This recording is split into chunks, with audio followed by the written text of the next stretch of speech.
The House will be in order. The chair will now entertain requests for 1-minute speeches.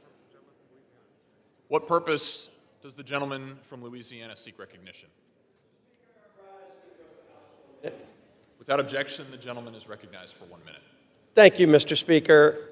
This week, we say goodbye to a longtime member of my staff, Lauren Fine. Lauren began her career here on the Hill on the Senate side with Senator Joni Ernst, before coming over to the House and joining Team Scalise, where she has worked with me for over the last 8 years. Lauren started as my press secretary before serving as my communications director for the last 6 years. I know many of you in the press, especially, as well as communications staffers all over the Hill, have gotten to know Lauren well over these years. Lauren has been an integral part of my team. No one knows what's happening on the Hill or what the people are saying better than Lauren. To say that she is plugged in would be an understatement.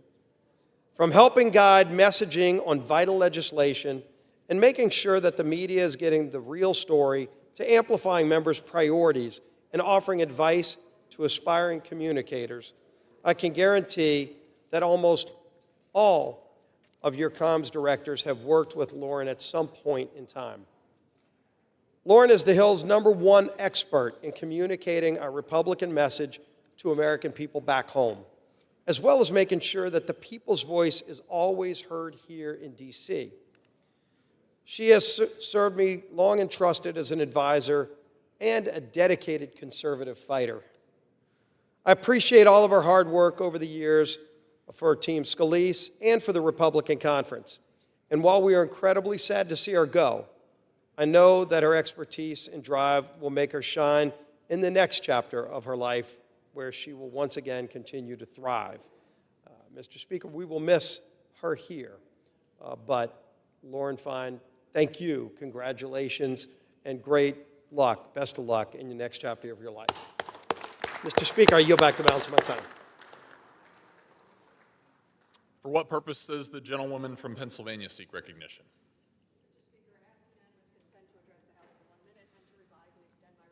Without objection, the gentlewoman is recognized for 1 minute.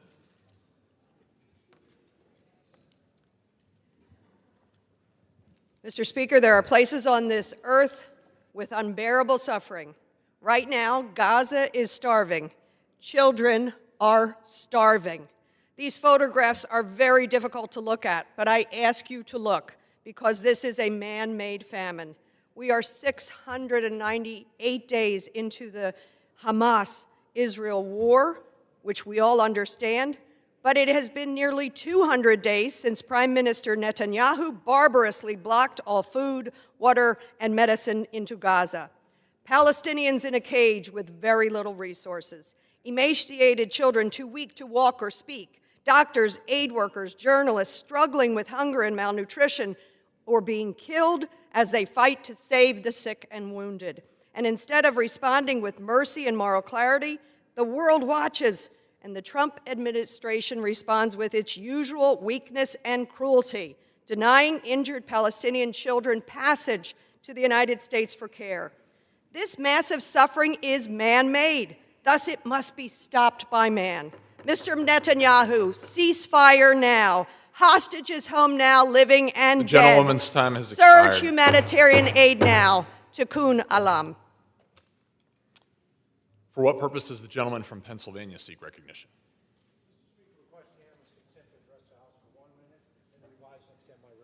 Without objection, the gentleman is recognized for 1 minute. Thank you, Mr. Speaker. Mr. Speaker, I rise today to recognize the Center County Grange Fair. For more than 150 years, Center County has welcomed visitors from across the world to the Grange Fair. Grange Fair has served as a home away from home for families who, for a period of over a week, live in 1,000 tents and 1,500 recreational vehicles. It is a testament to our unique and enduring spirit that the Grange Fair stands as the only remaining tenting fair in the nation. This week-long celebration encompasses the very best of our rural communities, from concerts to motorsports and craft shows to animal exhibits. The charm and nostalgia are everywhere. With more than 200,000 visitors coming to Center County every year, attendees immerse themselves in the rich traditions this fair provides. But it's more than just a week-long fair. It celebrates Pennsylvania agriculture. This year, I was honored to be named Friend of the Fair for my work on behalf of our ag community. Mr. Speaker, I'd like to thank the Grange for its dedication to supporting rural America and all the volunteers for making the Grange Fair the best days of the summer. Thank you, Mr. Speaker, and I yield back the balance of my time. For what purpose does the gentleman from New York seek recognition? Without objection, the gentleman is recognized for 1 minute. Mr. Speaker, I rise today to celebrate the 25th anniversary of Flying Bison Brewery in Buffalo and pay tribute to a true Buffalo original, my dear friend Tim Herzog. On May 1st, 2000, Flying Bison poured its first draft, becoming Buffalo's first standalone brewery since 1972. 25 years later, New York has grown into the nation's second largest craft beer market. Thanks to Tim Herzog's vision, Flying Bison helped spark the revival of craft brewing, now a cultural and economic cornerstone of Western New York. Tim's impact reaches far beyond craft brewing. He's always been a steadfast champion for our region, supporting small businesses, strengthening our communities, and mentoring the next generation. And while he's now retired, Tim continues to give back, teaching at the University at Buffalo, offering free programs for seniors, supporting organizations like Make-A-Wish and Go Bike Buffalo. Time and again, Tim Herzog has shown up when it mattered most, because that's who he is, an advocate for Western New York small businesses, families, and our way of life. To Tim Herzog and Flying Bison, congratulations on this milestone. Thank you for being a true ambassador for the city of good neighbors. Sláinte, Prost, Nostrovia, cheers to 25 years and many, many more. I yield back. For what purpose does the gentleman from Colorado seek recognition? Mr. Speaker, I ask unanimous consent to address the House for 1 minute and to revise and extend my remarks. Without objection, the gentleman is recognized for 1 minute. Mr. Speaker, I rise today to highlight the Flying W Wranglers Band, who are part of the Flying W Wranglers original Western stage show at the Flying W Ranch in Colorado Springs. Flying W Ranch was opened in 1947 by the Wilson family, who hosted their first potluck in 1953 and has evolved into the entertaining and iconic dinner and show that it is today, which hosts hundreds of people on a regular occurrence. The Flying W Wranglers Band, which was formally named in 1957, have performed at every show at the ranch since 1953 and are the second oldest Western performance band in the world. Mr. Speaker, I can personally attest to the Flying W Wranglers' skill and musical ability. They truly are talented and entertaining cowboys. I'm proud to have such a historic and family-friendly Western show in my district. Thank you, and I yield back. For what purpose does the gentleman from Virginia seek recognition? Without objection, the gentleman is recognized for 1 minute. Mr. Speaker, I rise today to honor the life and legacy of Judge William Webster, a husband, father, grandfather, great-grandfather, and resident of Rappahannock County. He moved to Rappahannock full-time during the pandemic after taking weekend trips there for over 2 decades. He passed away last month at the age of 101. Judge Webster served his country for over 60 years in the Navy, in the federal bench, and as a director of the FBI and the director of the CIA. Judge Webster is the only person in history to have led both the FBI and the CIA, and picked first to lead the FBI by President Carter in 1978. Webster sought to restore public trust in the Bureau, and that's what he did. He once said, quote, "Every director of the CIA or the FBI should be prepared to resign in the event that he is asked to do something that he knows is wrong." Judge Webster's legacy leaves a lasting impact on the American people, our government, and the Rappahannock County community. May he rest in peace, and I yield back. For what purpose does the gentleman from Utah seek recognition? Speaker, I ask unanimous consent to address the House for 1 minute and revise and extend my remarks. Without objection, the gentleman is recognized for 1 minute. Mr. Speaker, today I rise with great pride to congratulate the Price Utah 13U Battle Youth Baseball Team. This talented group of 13-year-old baseball players from Carbon and Emery counties won the Pacific Southwest Regional, advancing to the Babe Ruth World Series. They're only the third Utah team to do so in the 75-year history of the tournament. The Price Battle team won third place at the championship, making history for our community while competing on the national stage. Price Battle also took home the most awards for the tournament, including one player with the best batting average for the World Series, 2 players making the All-World Offensive Team, and 3 players making the All-World Defensive Team. Not only did the team play well, but they also showed excellent character and conduct, earning the prestigious Heart of the Babe Ruth Sportsmanship Award. This combination of skill, hard work, and character is something our entire state of Utah can cheer for. Congratulations to the team and their coaches on an incredible season and for making Price and Utah proud. We can't wait to see what you do next. Thank you, Mr. Speaker, and I yield back. For what purpose does the gentlewoman from Ohio seek recognition? To address the House and to extend and revise my remarks. Without objection, the gentlewoman is recognized for 1 minute. Thank you, Mr. Speaker. Today I rise to recognize Twinsburg firefighter and local hero Joshua Jarzab as Ohio's 13th Congressional District's Champion of the Week. On August 17th, Joshua responded to a 911 call for a basement fire. Joshua and his team acted swiftly, entering the burning home, fighting back flames, and clearing a path to the basement. Once underground, amidst thick smoke and scorching flames, Joshua and his team conducted and searched for a survivor. As specifically Joshua and his team are searching for an 8-month-old child. Joshua, when asked later about the search, he said, "We weren't going to leave that basement until that baby was found. We saw the fire, but that wasn't our priority. Our priority was finding this baby." He quickly found the child's bedroom where he spotted the 8-month-old head poking over the side of his crib. In less than 12 minutes after receiving the initial 911 call, Joshua emerged from the clouds of smoke with the 8-month-old baby boy wrapped safely in his coat. Many of us cannot imagine what it's like running into a fire, because when we see fire, we run away. But thankfully, there are dedicated firefighters like Joshua who are willing to do what most of us will not. For these incredible feats, I want to extend my sincere gratitude to Joshua and his colleagues at the Twinsburg Fire Department, and thank you to all those at Twinsburg Emergency Services for protecting individuals and families in Ohio's 13th Congressional District. Thank you, Mr. Speaker. I yield back. For what purpose does the gentleman from North Carolina seek recognition? Ask unanimous consent to speak the privilege and advise extended remarks. Without objection, the gentleman is recognized for 1 minute. Thank you, Mr. Speaker. I rise today to honor the life and sacrifice of U.S. Army Sergeant Michael Verardo. Michael was a devoted husband, father, and patriot who gave everything for this great nation. After being severely injured by IED attacks in Afghanistan, he came home and continued the fight on behalf of wounded veterans. I was honored to know Michael and his wife, Sarah, through their advocacy work that improved outcomes and changed the lives of countless veterans. I'm extremely proud that we worked together on legislation we passed in the North Carolina General Assembly for veterans and their caregivers for our state. Michael inspired so many Americans with his bravery, his resilience, and his love for his fellow service members and our nation. We owe Michael and his family a debt of gratitude that we cannot repay. But I ask you to pray for Sarah, to pray for his daughters, and the rest of his family as they navigate this loss and continue his mission. With that, I yield back. For what purpose does the gentleman from New Jersey seek recognition? Unanimous consent to address the House floor for 1 minute, please. Without objection, the gentleman is recognized for 1 minute. Mr. Speaker, I rise to celebrate the 50th anniversary of Bruce Springsteen's Born to Run, a legendary album that's still inspiring generations today. Since its release, Bruce Springsteen and the E Street Band have captured not just the American spirit, but also the Jersey values that unite us.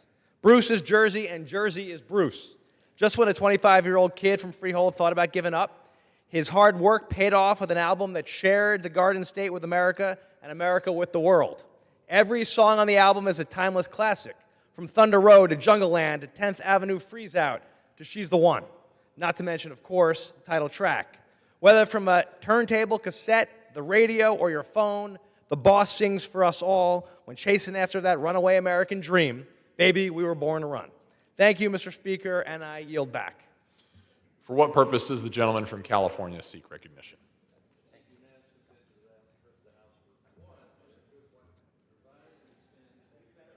Without objection, the gentleman is recognized for 1 minute. Thank you, Mr. Speaker. I'm pleased to be able to talk about the 2 amendments that passed yesterday in committee to increase water storage at Shasta Dam and Black Butte Dams in Northern California in the appropriations bill. Shasta is the largest reservoir in California and the primary source of the Central Valley Project. Yet what goes on? You see that spillway in use right there. We're letting too much water get out of the lake because it isn't being properly planned for. They're using a water control manual written in the 70s. Instead, they could be using modern technology called FIRO, Forecast Informed Reservoir Operations, which should be applied to Shasta County, the largest dam in California.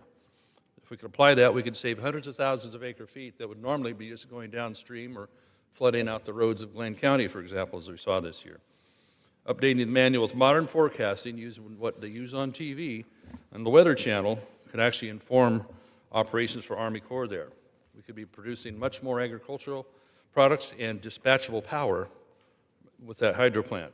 The other amendment I got done provides $2 million for an issue evaluation study at Black Butte Dam in Glenn County.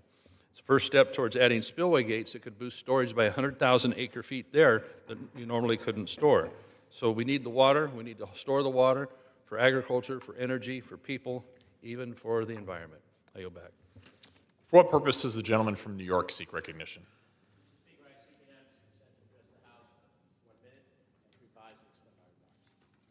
Without objection, the gentleman is recognized for 1 minute. Thank you, Mr. Speaker. 20 years ago, Hurricane Katrina devastated New Orleans. The images of families stranded, neighborhoods submerged, and a city brought to its knees are seared into our national memory. That tragedy exposed serious failures in our disaster response, and we promised never to let it happen again. This administration has broken that promise. They've hollowed out our national emergency response systems and are floating the idea of eliminating FEMA altogether. That's not leadership, that's negligence. Disasters don't care about ideology. In the last year, we've seen natural disasters in California, Texas, North Carolina, and Florida. Whether it's a natural disaster or pandemic, Americans expect a federal government that shows up and is ready to respond. Costs and response capacity are too much for any one state to bear on their own. Americans deserve competence and compassion, not political games and threats to withhold funds when lives are on the table. We must remember the lessons of Katrina. Disaster will strike whether we are ready or not. It is the federal government's responsibility to be ready. Thank you, and I yield back. Chair will receive a message. Mr. Speaker, message from the Senate. Mr. Speaker, Mr. Secretary. I've been directed by the Senate to inform the House that the Senate has passed S. 1038, an act to direct the Attorney General to include a data field in the National Missing and Unidentified Person System to indicate whether the last known location of a missing person was confirmed or was suspected to have been on federal land and for other purposes. For what purpose does the gentlewoman from North Dakota seek recognition?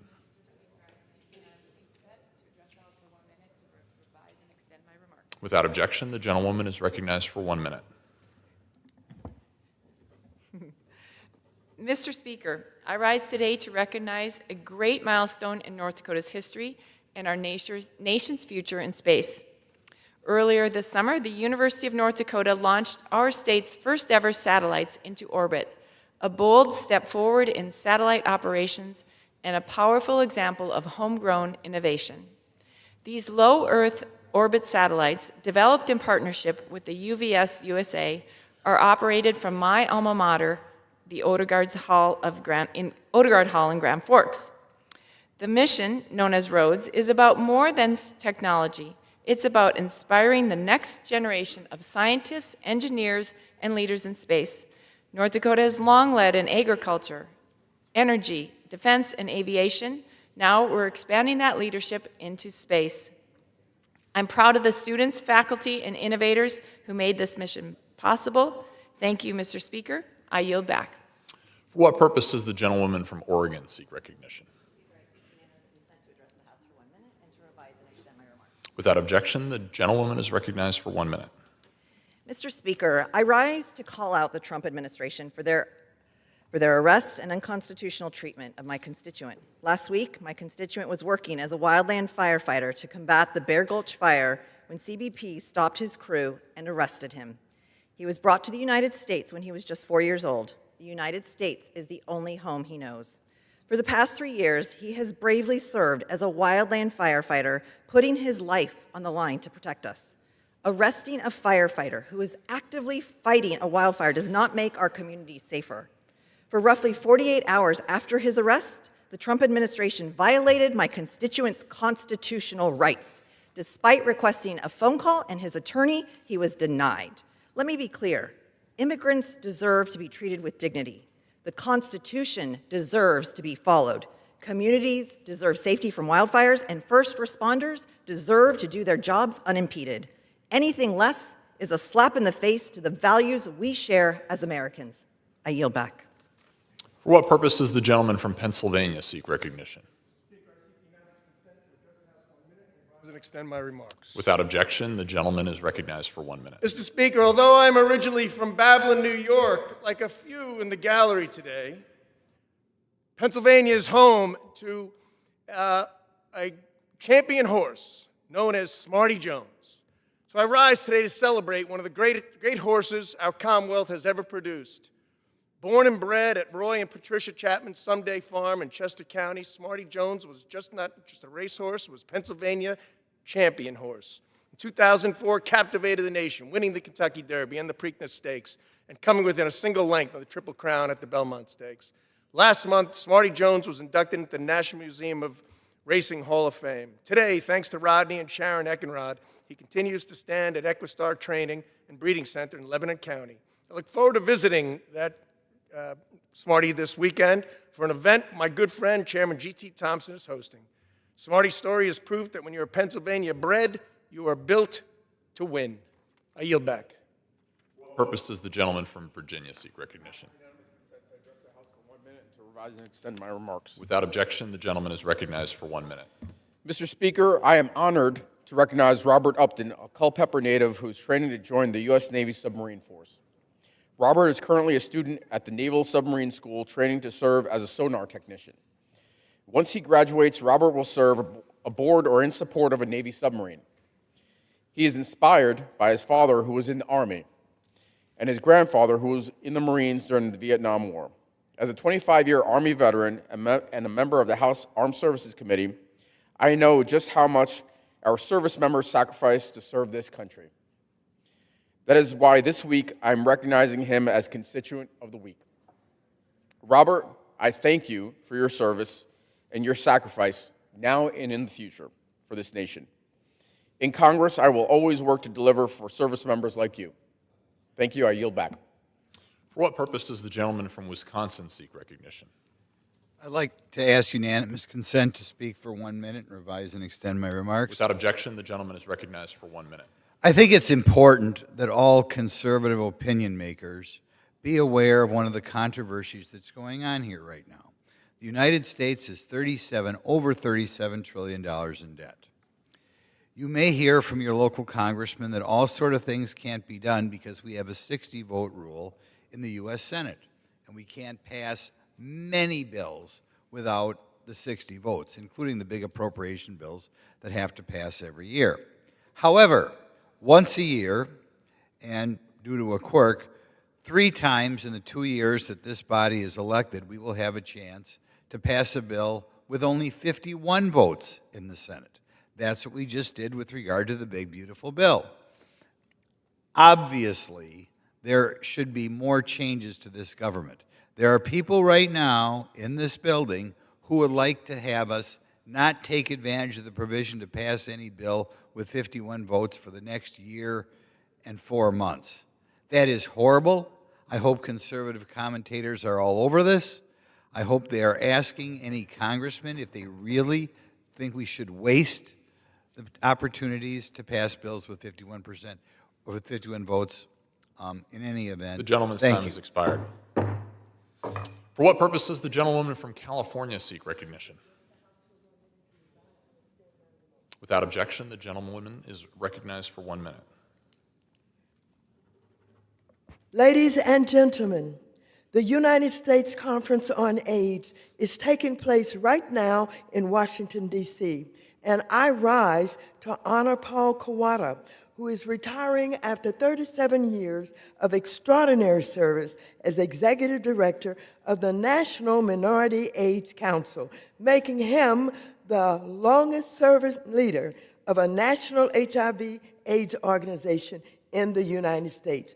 Paul's vision transformed NMAC into a nationally recognized force for racial justice and health equity in the fight against HIV/AIDS, and ensured that LGBTQ, people of color, people living with HIV, and communities of color were visible in this epidemic. He was a founding member of the Federal AIDS Council Partnership, and it helped to drive the creation of the National HIV/AIDS Strategy, and worked with me when I created the Minority AIDS Initiative back in 1998. A proud Japanese American, Paul Kawada's legacy is not only found in the landmark policies he shaped, but in the thousands of lives he touched, the leaders he mentored, and the communities he uplifted across the nation. Congratulations, Paul Kawada.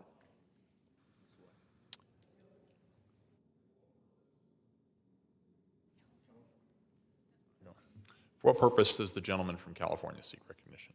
To speak for 1 minute and revise and extend my remarks. Without objection, the gentleman is recognized for 1 minute. Moments ago, in this chamber, a very important piece of legislation was passed by one vote. It was the appropriation bill for energy and water. We would do well to understand what was actually in that bill. Money to deal with the climate, removed. Money to deal with new energy sources, renewable energy sources, removed. Energy efficiency, removed. Where did the money go? It went into nuclear weapons programs. The Sentinel program, over $200 billion will be spent replacing the Minuteman III missile. Why? Why are we doing that? Why are we putting more money into plutonium pit production? Why do we have a new useless rocket that we want to put on a submarine? Why are we doing that? And on the water side of this, the Army Corps of Engineers, money removed for flood protection, for levees, and for infrastructure around the nation. We would do well to understand the values of the Republicans who voted for this and the Democrats. We are looking to the future, and the Republicans are looking to the past. I yield back. For what purpose does the gentlewoman from Pennsylvania seek recognition?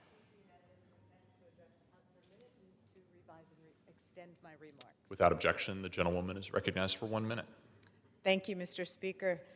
Henry Eberly, better known as Mayor Hank, served as the mayor of Ridley Park for 28 years before his death last month at the age of 91.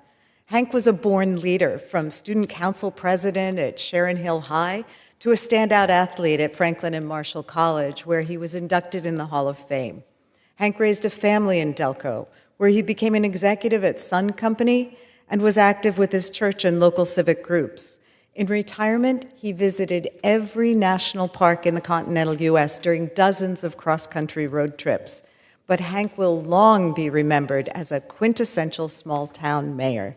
As mayor of Ridley Park, he showed up at every community event, emceeing the 4th of July parade in his trademark top hat and striped socks, greeting neighbors at the farm market and Victorian Fair, and officiating at over 100 weddings. He was a tireless advocate for revitalization of Ridley Park's business district and rebuilding the Sellers Avenue Bridge. Mayor Hank's humor, humility, and purpose will be deeply missed across our community. I yield back. For what purpose does the gentleman from California seek recognition?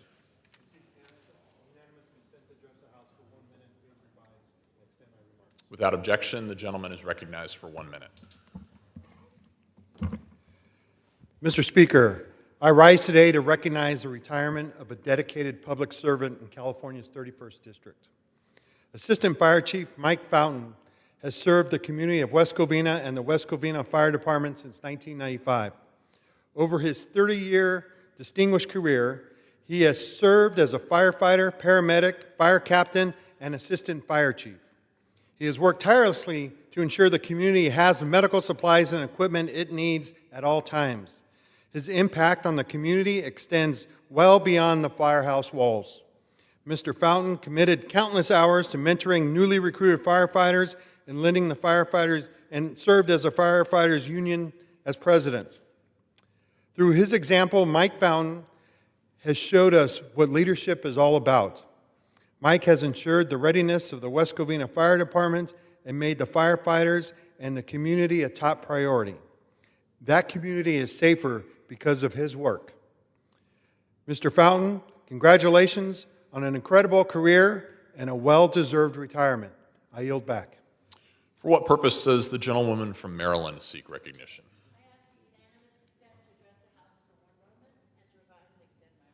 Without objection, the gentlewoman is recognized for 1 minute.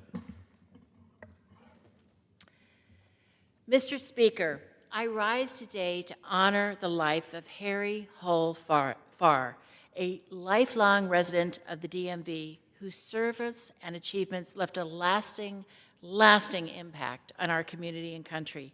I lift him up particularly because he personified the American dream, a citizen of relentless hard work and integrity, and one who believed in the need of communities to come together for the common good, something we need more of today. Born in 1925, Harry Hull Farr proudly served in the United States Army during World War II, where he worked as a photoscience air station in Norfolk, Virginia, and as a photographer third mate. Harry regarded work as a privilege, and he built a career as a photographer and then founded the highly successful Harry H. Farr and Company, an investment and appraisal business and employer. He was the finest example of the greatest generation, devoted to his country, his family, and a belief that no challenge is beyond our capacities or our worth. Our family was honored to know Harry's family, and I extend my deepest condolences to children Julia, Michael, Mary Joyce, and Stephanie, and his 11 grandchildren and 4 great-grandchildren. May his memory be a blessing and a reminder to all of us of a life well lived. Thank you, Mr. Speaker, and I yield back. For what purpose does the gentleman from Rhode Island seek recognition?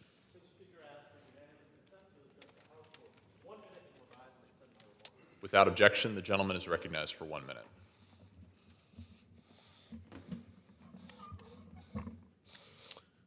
Mr. Speaker, I rise today to honor the late, great Judge Frank Caprio. In his decades on the bench and his iconic work on Caught in Providence, he left a lasting impact. Born in Providence in 1936 to Italian immigrants, Judge Caprio graduated from Central High School, served in the Army National Guard, taught American government at Hope High School, got his law degree, and raised 5 children with his wife of 60 years, Joyce.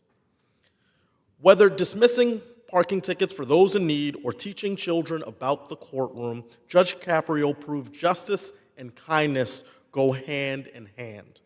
Last week at his funeral, I joined thousands of Rhode Islanders and countless people around the world mourning Judge Caprio's passing, and I extend my deepest condolences to his family and all those who loved him. I'll conclude with Judge Caprio's own words. You don't need power or a title to make the world better, just compassion and the courage to act on it. In his memory, we should all spread a little kindness today. I yield back. For what purpose does the gentleman from New Mexico seek recognition?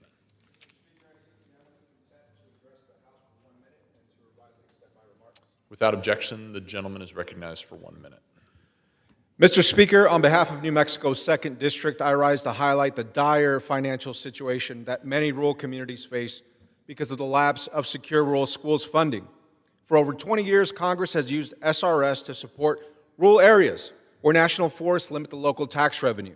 This funding has been a vital lifeline, helping rural communities pay for essential services like schools and roads. But since SRS funding expired in 2024, these areas now face impossible choices, like laying off beloved teachers, cutting back to 4-day school weeks, and deferring critical road maintenance that emergency responders rely on. Last year, New Mexico lost $9 million alone. And I just met with a bipartisan group of county officials and educators back home, and their message was clear. Without this funding, rural communities are in crisis.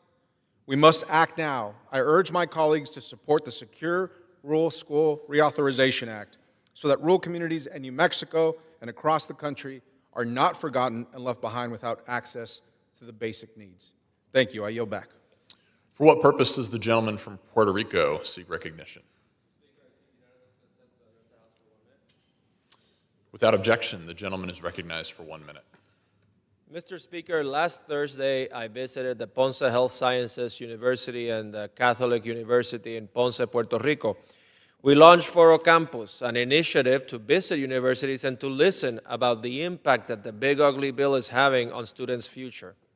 What I found was not celebration. Instead, it was anxiety. I listened to students who face uncertainty over their ability to go to graduate school due to changes in federal funding for student loan programs. I listened to students who are anxious due to changes to the repayment programs of federal student loan programs. Mr. Speaker, I will continue visiting these universities. I will continue collecting these stories and anecdotes so that Congress takes note and eventually takes action. We need more and better education, not less. Thank you, and with that, I yield back. Under the Speaker's announced policy of January 3rd, 2025, the gentleman from California, Mr. Kiley, is recognized for 60 minutes as the designee of the Majority Leader.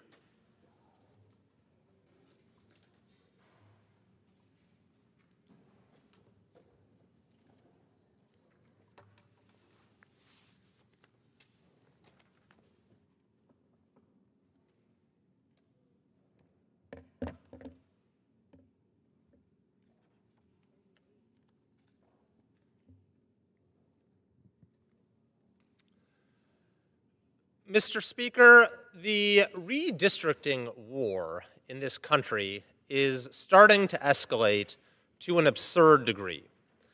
Among the states now looking at redistricting or currently in the process of it, we have Texas, California, Nebraska, New Hampshire, Ohio, Kentucky, Missouri, Utah, Florida, Maryland, Indiana, Illinois, Wisconsin, Kansas, Virginia, New York. This is insanity.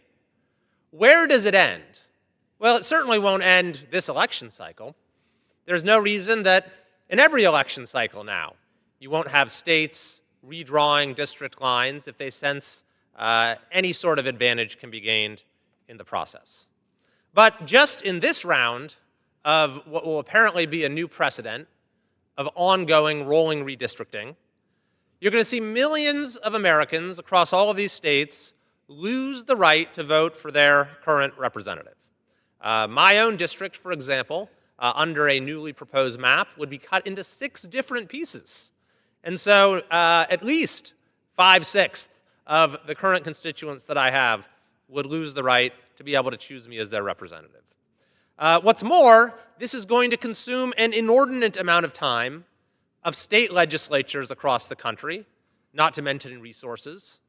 It's going to consume an inordinate amount of time for representatives of this body who are going to have to learn and get to know new communities that they're going to be representing that they haven't never represented before, and they're going to lose communities that they maybe have represented for some time. No one wants this. Not Democrats in the House, not Republicans in the House. I have people coming up to me constantly agreeing that what's going on is a terrible thing for the country. It's going to stratify and polarize representation like never before. You're going to have more and more state delegations that are extremely asymmetrical. Some will have no representatives of one party or the other.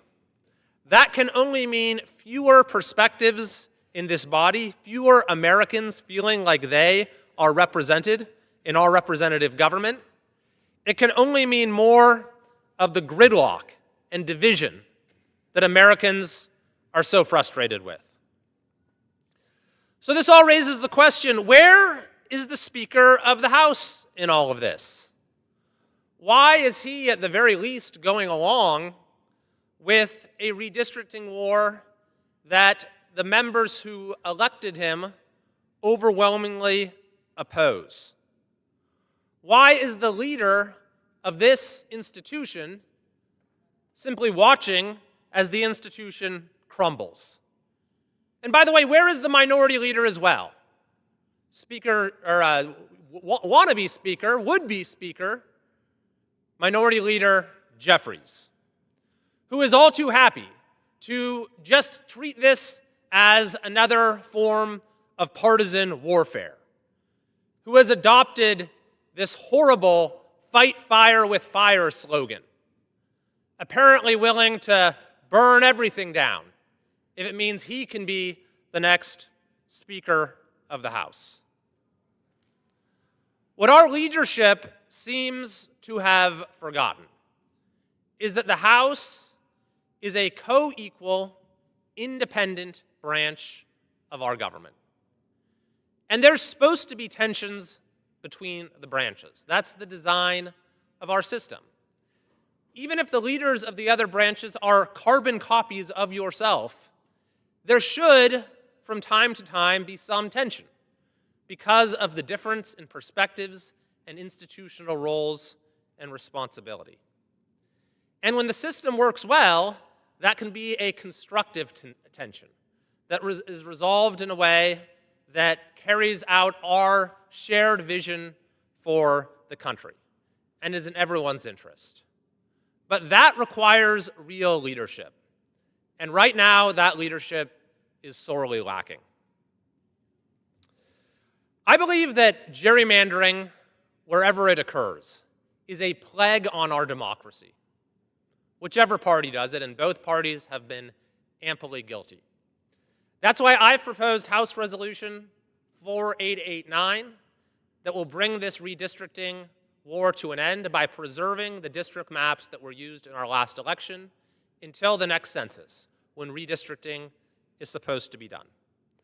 But ultimately, by the time of the next census, we need to come up to a solution to eradicate this plague of gerrymandering from our democracy. That's why I've called on the Speaker to set up a bipartisan commission to end gerrymandering in this country once and for all. And by the way, I think that should go hand in hand with a requirement for voter ID in elections across the country so that we can finally have fair elections in the United States. The reality is that Americans of all party affiliations are tired of the political division that only seems to get worse and worse every single year. And look, you can ask the folks I represent in California. I will fight harder than anyone for the policies that I think are best for my district and state and for the country. And I fought harder than anyone against the corruption of the ruling class in Sacramento. And often my critique is that that corruption undermines the foundations that we ought to share when it comes to politics in this country. But we truly need to find common ground, at the very least when it comes to the basic parameters of our politics. That is what is so pernicious about this redistricting war. We're supposed to disagree about policy, about our visions for the country, vigorously. That's what the political process is about. That's what democracy is about. But we need to have some shared foundation upon which those differences can be debated. And when you have this rolling redistricting, this redistricting war that we're seeing right now, it erodes that foundation and it makes it much more difficult for us to actually govern in the interests of the country and to fulfill the promise of representative government. So I am hopeful that the legislation I've offered can be a first step in saying we need to find more common ground. We need to get back to the issues that actually matter to the American people.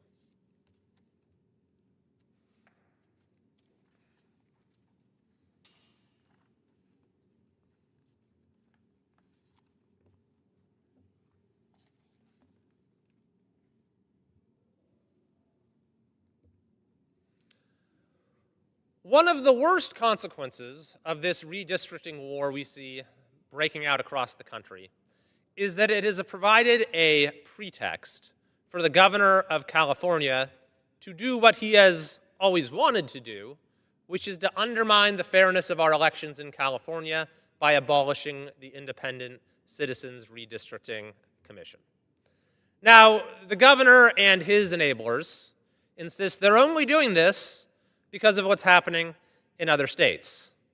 However, the Redistricting Commission itself was opposed by Nancy Pelosi, for example, who led the opposition to its creation and was opposed by the California Democratic Party. So nothing could justify what is happening in California right now. But they have grabbed on to whatever pretext they can in order to move forward with moving us backwards as a state to the era of partisan gerrymandering. Now, the problem for Newsom is that the voters of California are overwhelmingly opposed to this plan. How do we know that? Well, California voters have voted 3 times to support the Independent Redistricting Commission. And a poll just recently came out from Politico asking voters, do you want the commission to draw district lines or do you want the politicians to get that power back? And by a 2-to-1 margin, over 60% of Democrats, over 60% of Republicans, over 70% of independents said we want the commission drawing district lines. We don't think politicians should draw their own district lines. So to solve this problem, that is to say the public overwhelmingly opposing his plan, which does require voter approval, the governor has come up with a 2-pronged strategy, which is to disenfranchise voters and to defraud them. So first, while the previous votes to establish the Independent Commission and to affirm it were done by our full electorate, he's now just summoning a partial electorate in a low turnout off-year special election to try to overturn that decision.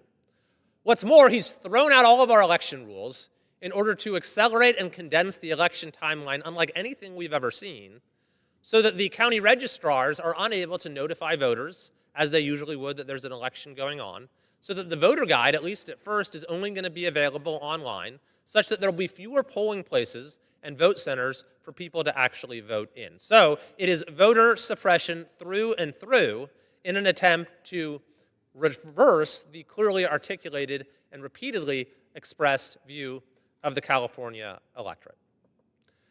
But that's not all. For those voters who do turn out, the governor needs to make sure that they are unable to express their true will, or at least have difficulty doing so. And so that's where he has made use of yet another tool that is available to the one-party rule that we have in California, which is to commit fraud on the ballot itself. Now that might sound strong language. Fraud might seem a little strong, but it is not an exaggeration. The definition of fraud is lying to people in order to get them to act in a way that they don't want to act and that goes against their own interest. And so that's precisely what's happened here. We now have the actual language that will appear on the ballot for California voters. If this were an honest description, it would simply say that we are tearing up the map drawn by California's Independent Redistricting Commission and replacing it with a map drawn by politicians in order to maximize partisan advantage. That is literally what is happening. No more, no less. But instead, we get this. So let's just walk through some of the language. Authorizes temporary changes to congressional district maps. So first of all, the changes are not temporary. They will last through the rest of this decade when the existing map would have expired anyway. They are permanent changes. Oh, and they're not changes. Changes implies you're making a little tweak here, a little tweak there. No, they've drawn a completely new map that is going to affect districts all across California and cause voters all across California to lose their representation. But this is where it gets really good. Authorizes temporary changes to congressional districts in response to Texas's partisan redistricting legislative amendment. In response to Texas's partisan redistricting. Authorizes temporary changes in response to Texas's partisan redistricting. So first, it is blatantly untrue. The initial version of this said that it would only take effect if Texas moved forward. That language was deleted. So this is taking effect if it's passed, regardless of anything that's happened in Texas or any other state. So at this point, it is completely inaccurate and is in an attempt to simply smuggle some sort of argument or justification into a summary of the actual language. What's more, there's no mention anywhere of the fact that this is overriding the map created by California's Independent Commission. So if you just read it, at first glance, it's almost designed to read as if Texas has somehow come in and messed with California's maps, and we need to restore them to proper order. That's the impression that this is designed to give. In fact, the Independent Commission is only mentioned then in the next sentence, where it says that it directs the Independent Citizens Commission to start drawing maps after 2030. So if you're reading this casually, you might say, oh, this is the side that supports independent redistricting. After all, they're telling the Independent Commission to draw maps. But the Independent Commission does not need to be directed to draw maps after the next census. That's what they are already required to do. The only effect of this initiative is to throw out the map that the Independent Commission has drawn for this decade.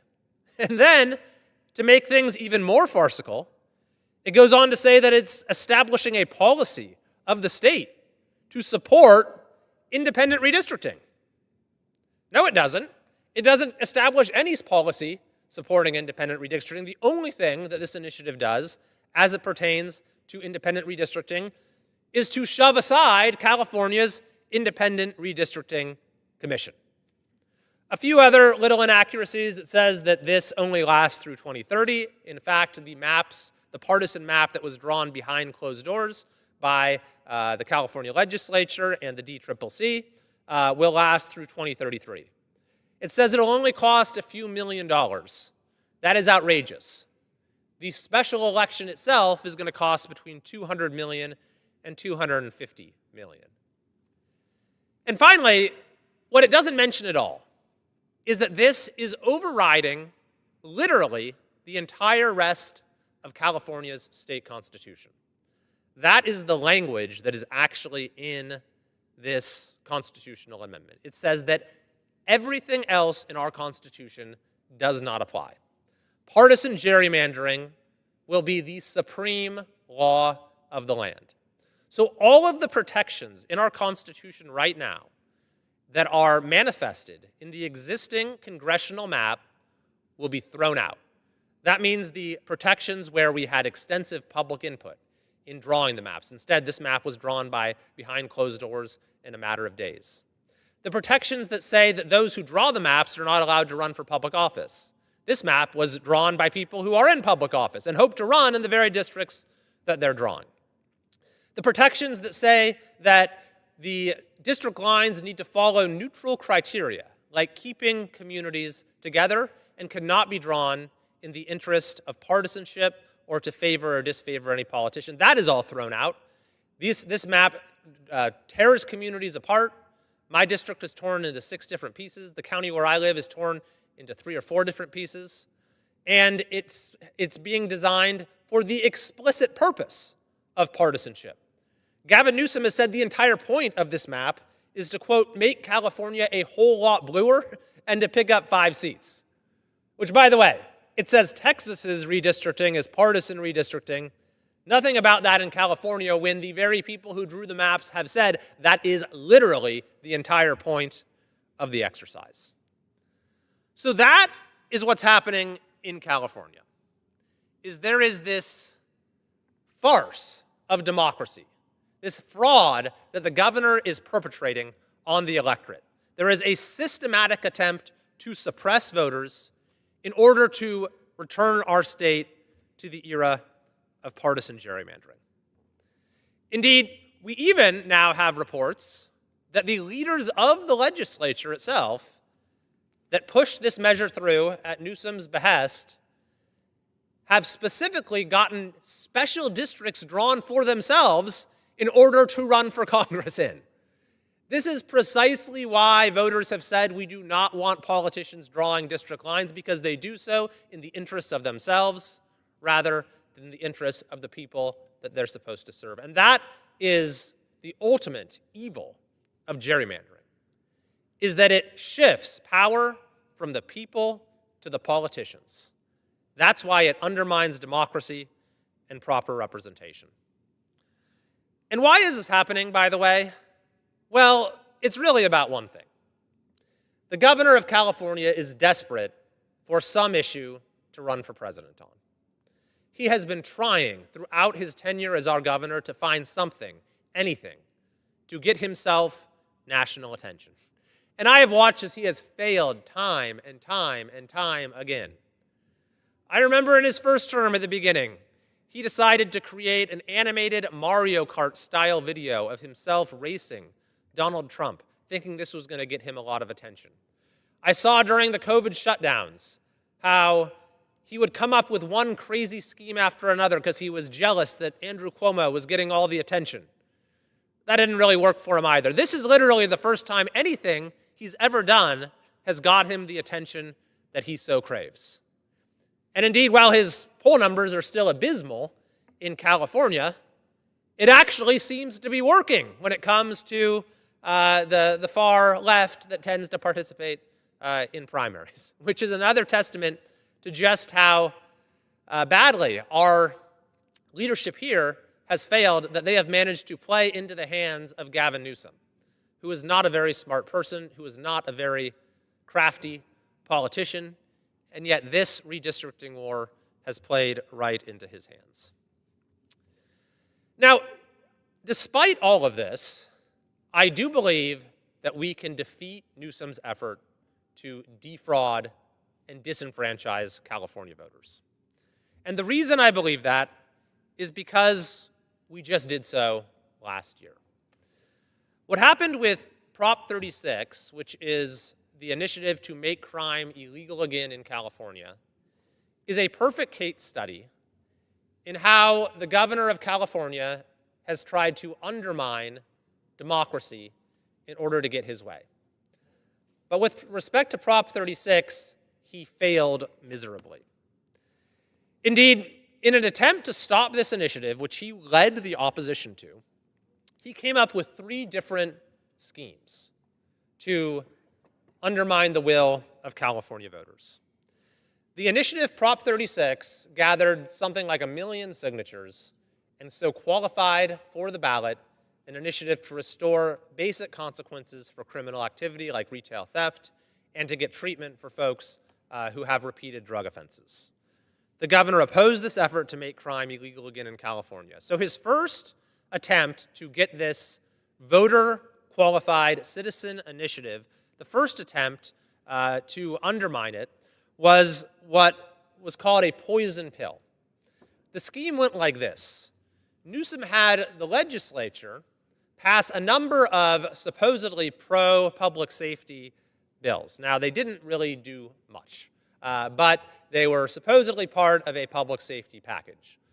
But then he inserted into those bills a poison pill that said, and this is completely novel, of what I understand in the history of legislative government in this country.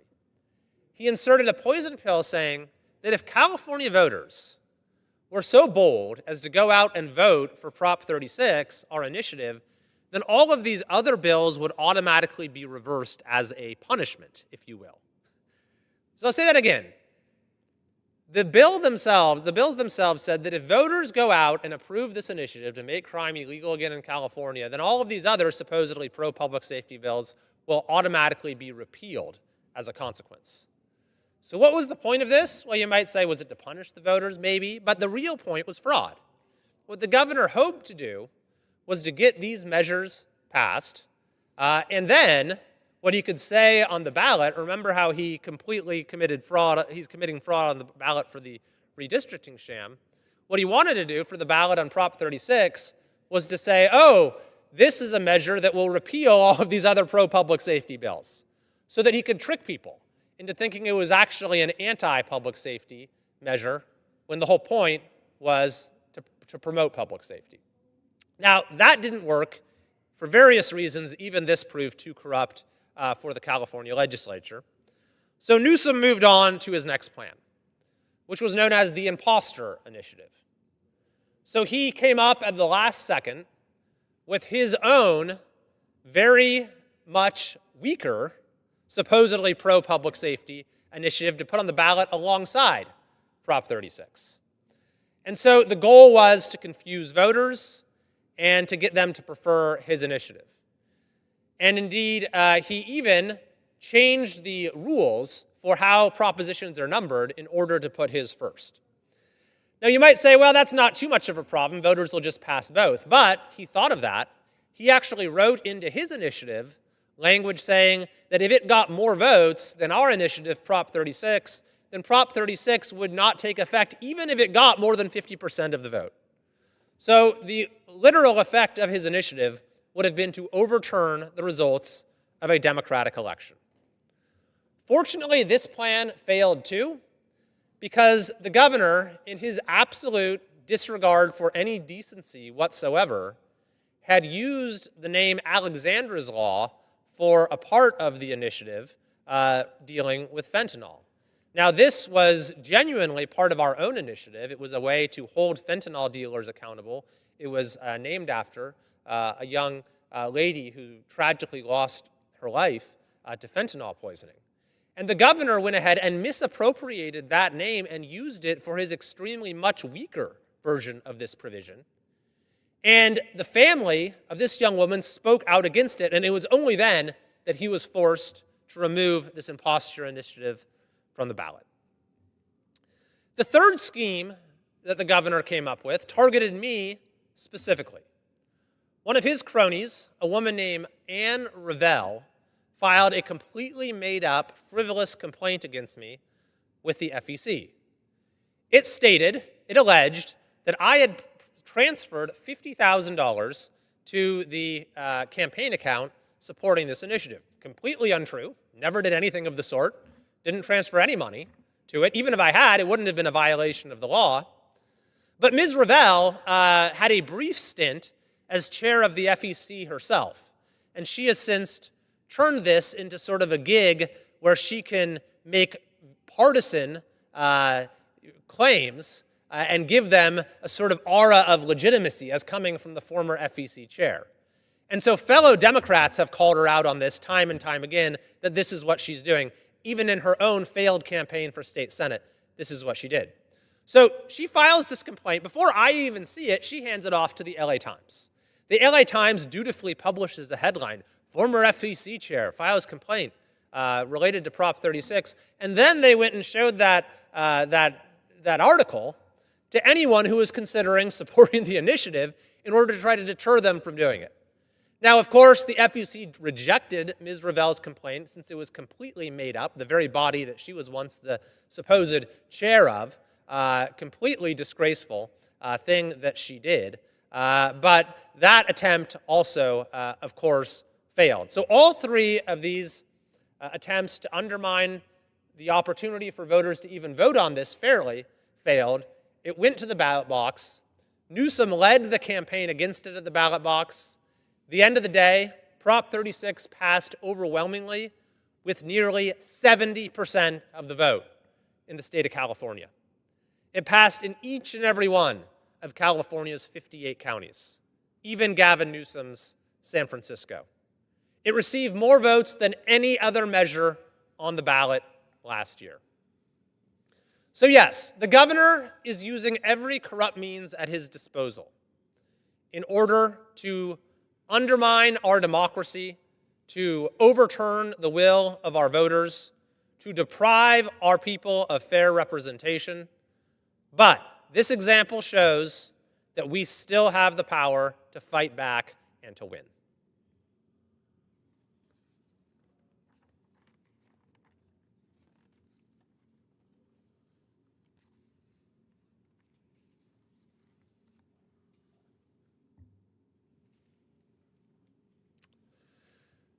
Mr. Speaker, the governor of California is outraged at the prospect that National Guard troops might be used in cities like San Francisco in order to protect public safety. There's one problem with this outrage, and that is that Newsom himself sent the National Guard to San Francisco just 2 years ago saying, quote, "We cannot let rampant crime continue." Of course, he did let rampant crime continue, and it was really just a token measure. But even now, just a few days ago, while saying there's no problem with crime in California, the governor has announced that, quote, "crime suppression teams will be sent into our major cities." So which is it? Well, the governor has also claimed that there's been a modest reduction in crime across California this year. To the extent that that is true, it is because of successes that we have had in stopping some of Newsom's worst policies. Namely, we passed Prop 36 to make crime illegal again. We won a victory at the Supreme Court over what Newsom wanted, to allow homeless encampments to be removed from our streets. And by the way, we no longer have a completely open border. So to the extent that there has been improvement, it is because Newsom's own policies have been reversed. This includes in LA, for example, as well, where the rogue district attorney, George Gascon, who Newsom himself initially appointed, was voted out by voters overwhelmingly last year. So there has been a modest improvement in public safety in California, thanks to the fact that Newsom's policies are being overturned by the people of California. And yet there still remains significant problems in our cities, even in Los Angeles. The police chief there says you shouldn't go outside wearing jewelry. But what's even more outrageous is that Newsom, after opposing Prop 36 to make crime illegal again in every way that he can, is refusing now to properly fund the initiative. Now, it needs funding for various reasons, one of the most important of which is to get help to people who have drug issues and need treatment. That was a big part of the initiative, is that people who have repeat arrests for abusing drugs can be offered treatment as an alternative to incarceration. The governor is refusing to fund the treatment programs that are needed, is all too willing to continue to let people wither away on our streets and die from overdoses because he is not properly funding this. The mayor of San Jose, who is a Democrat, has said that the governor's refusal to fund Prop 36 is, quote, "a joke." This is coming from a fellow Democrat mayor in California. Newsom's refusal to fund the initiative that Californians passed is a joke. He doesn't have the money for it, I guess, even though he does have $200 to $250 million to call an off-year special election in order to return us to the era of partisan gerrymandering. I am calling on the governor and the leaders of the California legislature to properly fund Prop 36. If we do that, then we will continue to see not just modest, but significant improvements in public safety and the quality of life throughout California.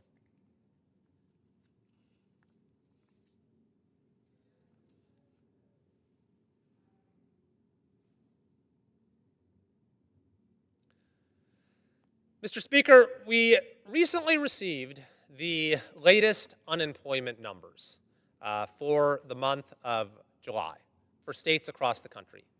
And there was only one state alone, that saw an increase in unemployment: California. And even before this, California already had the highest unemployment rate in the country.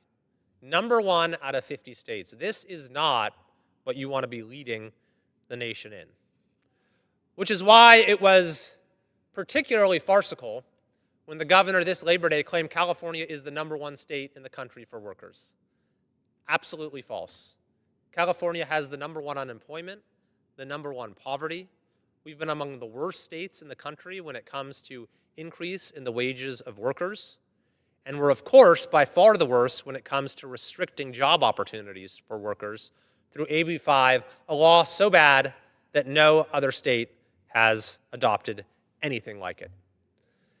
Unfortunately, Californians continue to pay the price for the failed, corrupt policies that have led to these outcomes, for the policies that restrict opportunity while raising the cost of living in California. If we really wanted to solve the problems in our state in a way that would benefit the people of California, then the governor wouldn't be calling a sham special election. He wouldn't be focusing all of his time on appearing on podcasts and writing all caps tweets designed to mimic the president. He would instead be focusing on the quality of life challenges faced by the people of California that, unfortunately, are causing more and more people to leave our state. Not only are we number one in unemployment and homelessness and wage stagnation, we're also number one in poverty and in illiteracy and in the achievement gaps at our schools. We're among the very worst. Number one in gas prices, number one or near it in the cost of electricity and the cost of water. These things don't happen just randomly or by accident. They are the result of failed policy choices. So if this redistricting sham moves forward and the eyes of the nation will be on California, I think it will be important to make that point as well. That while our politicians are playing political games, our citizens continue to pay the price for their failed policies.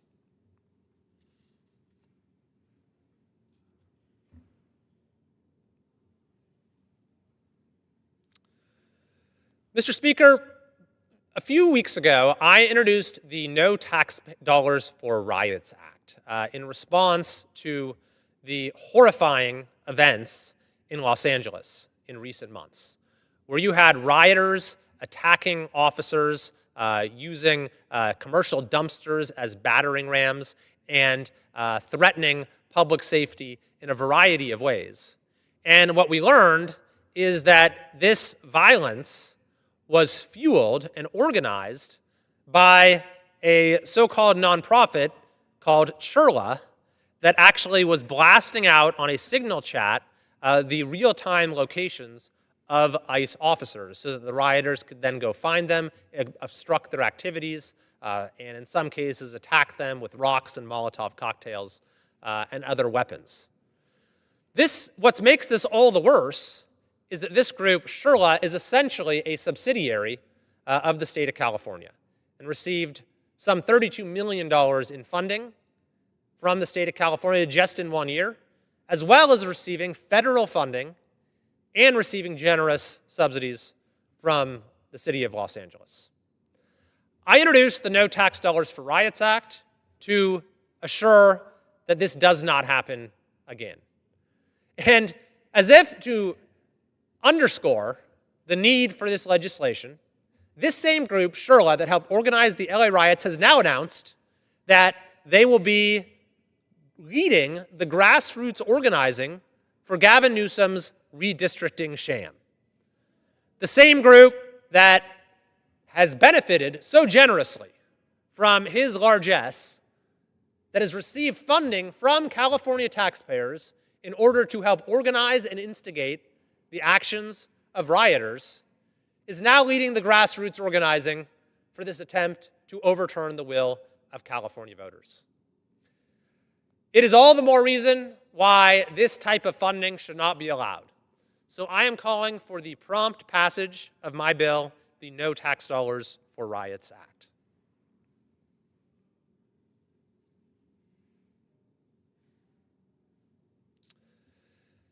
Mr. Speaker, we have some good news. Governor Gavin Newsom has lost in court again in an assault on the First Amendment designed to make parody and satire illegal in the state of California. Last year, the governor saw a parody video of Kamala Harris that he didn't like. So he comes out in authoritarian style and announces this speech should be banned.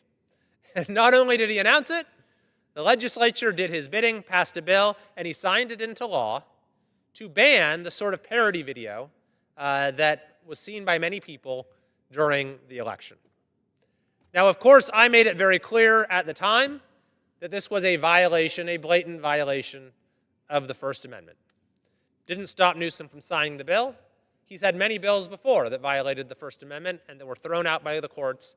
And just a couple weeks ago, sure enough, that's what happened with this bill as well. The court has thrown out Gavin Newsom's attempt to ban satire and parody in the state of California. And to make things even more absurd, this farcical account on X that the governor's team is using, the governor's Newsom press office, has been putting out content designed to mock the president that would have actually violated the very terms of this bill that Newsom himself signed into law. Fortunately, the courts in this case protected the rights of the people in California, so I'm glad to announce that the First Amendment is still operative in our state, that parody and satire, which throughout history have been the way that we can humble those in power and can be powerful instruments of political expression, are still very much allowable in our state.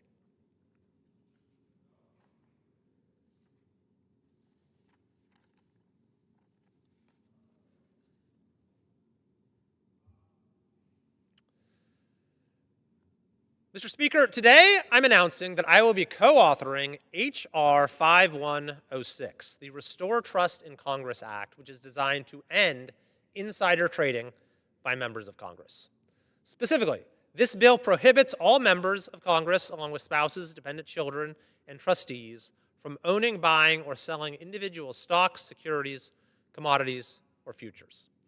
Upon enactment, covered individuals are prohibited from purchasing covered assets and must divest from all covered assets at fair market value within 180 days for current members and 90 days for incoming members. Individuals who acquire covered assets through inheritance during the course of their service will be required to divest those assets within 90 days of receipt. Violators of this statute or bill, if it becomes law, will have to pay an amount equal to 10% of the value of covered assets plus the sale of profits. And it must be paid with personal funds, not office or campaign funds. This is a common sense measure that the overwhelming majority of Americans support.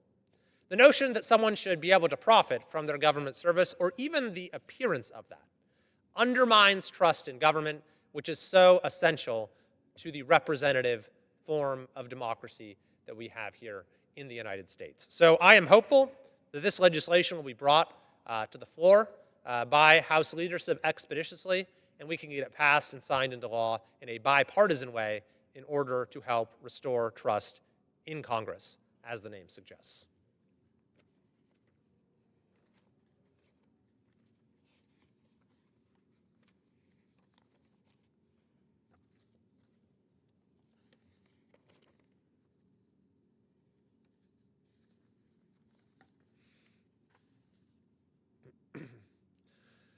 Mr. Speaker, I'm very excited to announce that this coming week I will be introducing the Beautifying Federal Civic Architecture Act, which will build on an executive order that has been signed and issued by the President to change the General Service Administration's policies to prefer classical and traditional architecture in federal public buildings. And I think every American can imagine what we're talking about here. When you look at the Capitol, our national monuments, the White House, many courthouses, the classical style very much evokes the values that we have in this country, the values of representative government, the values of citizen participation. But in recent decades, there has been a move away from this architectural style. And it has produced some buildings, federal buildings, that don't evoke such feelings at all, and that are, frankly, a bit of an eyesore, as opposed to the beautiful buildings that mark many of our monuments and historic places here in Washington, D.C.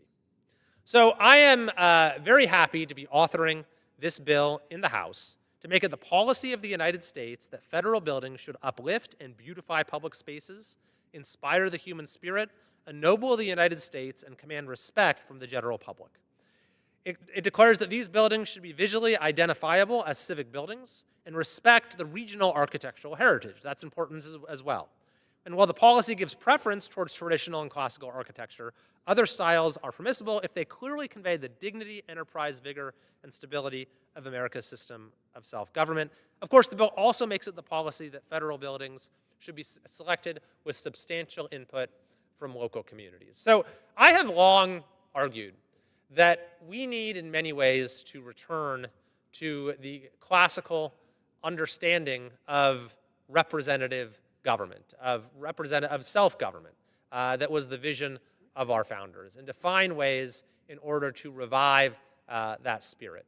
And the look of a building is a small way, but I think that it is a reform that going hand in hand with other ways to enable greater participation, and such as restoring proper civics in our schools and many other related measures can be an important part of restoring that spirit, that civic spirit that guided our nation's founding. So I look forward to introducing this bill. I look forward to it receiving hopefully bipartisan support in the House and being signed into law in order to complement the President's executive order and make this the policy of our country going forward.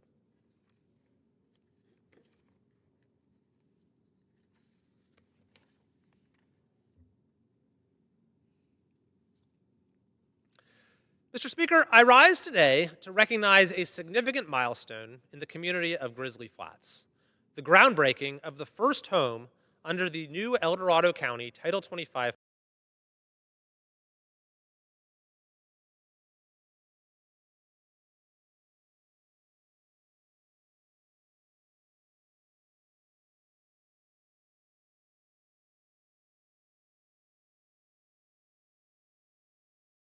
program created to support the victims of the Cowder Fire. In August of 2021, the Cowder Fire burned more than 220,000 acres and destroyed more than 1,000 structures, including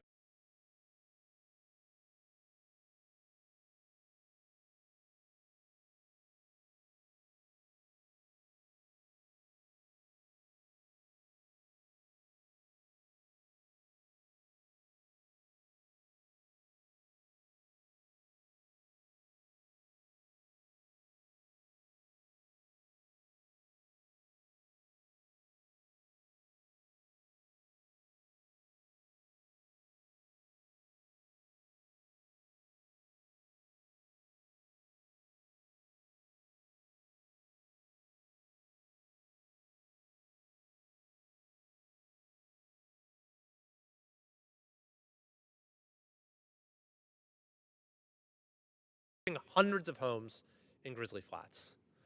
On May 23rd of this year, U.S. Navy veteran Mac McNeil and Kathy Adams were joined by their neighbors and community leaders as they broke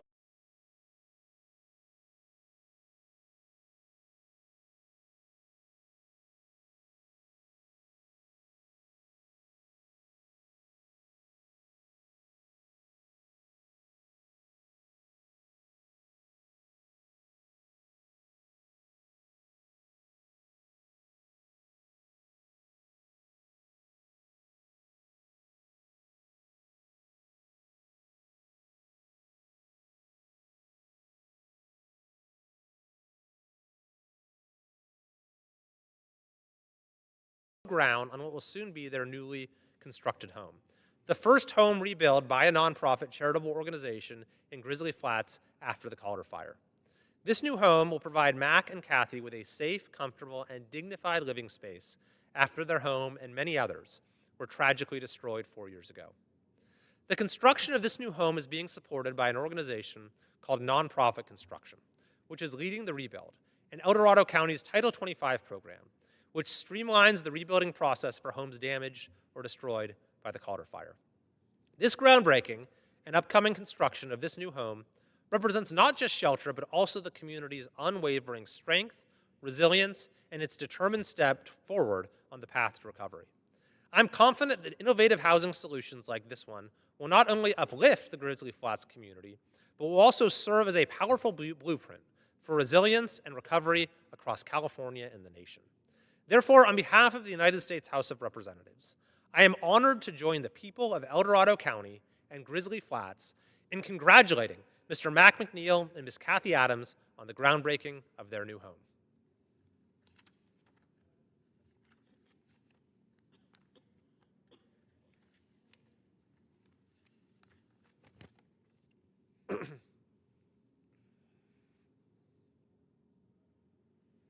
Mr. Speaker, I wish to congratulate J.B. Harris Chevalier and the entire team at EcoClean Solutions for reaching a record-breaking milestone. 1 million square feet of Lake Tahoe shoreline cleaned up by the team's bench cleaning robot, Bbot. So congratulations to J.B. Harris and J.T. Chevalier for this amazing accomplishment. J.B. and J.T., two longtime friends from Las Vegas, were drawn to the to the Sierra Nevada by the beauty and lifestyle of the mountains. As their connection to the area and the great outdoors deepened, JB and JT witnessed the toll of increased tourism on their natural surroundings. With the motivation given back to the home that had given them so much, EcoClean was created to respond to the need for environmental responsibility and sustainability. With the annual number of visitors to Lake Tahoe growing to 15 million people, Tahoe's beaches experienced a surge in waste, particularly during peak travel seasons. JB and JT recognized the problem and set out to find innovative and low-impact solutions to this growing concern. In their search, the team discovered Bbot, the first battery and solar-powered beach cleaning robot on the West Coast. Through funding provided by the North Tahoe Community Alliance, the team was able to successfully deploy Bbot to the shores of Lake Tahoe, maximizing beach cleanup efforts through advanced technology and in partnership with local volunteers. Through this innovative solution, EcoClean and their beach cleaning Bbot have cleaned 1 million square miles of Lake Tahoe shoreline, picking up more than 30,000 pieces of litter in 2024 alone. They also partner and collaborate with several local organizations, one of which includes the Desert Research Institute, which analyzes the litter taken from the lake to better understand pollutants and proactively address their source. It is an honor to represent exemplary organizations like EcoClean Solutions in the United States House of Representatives.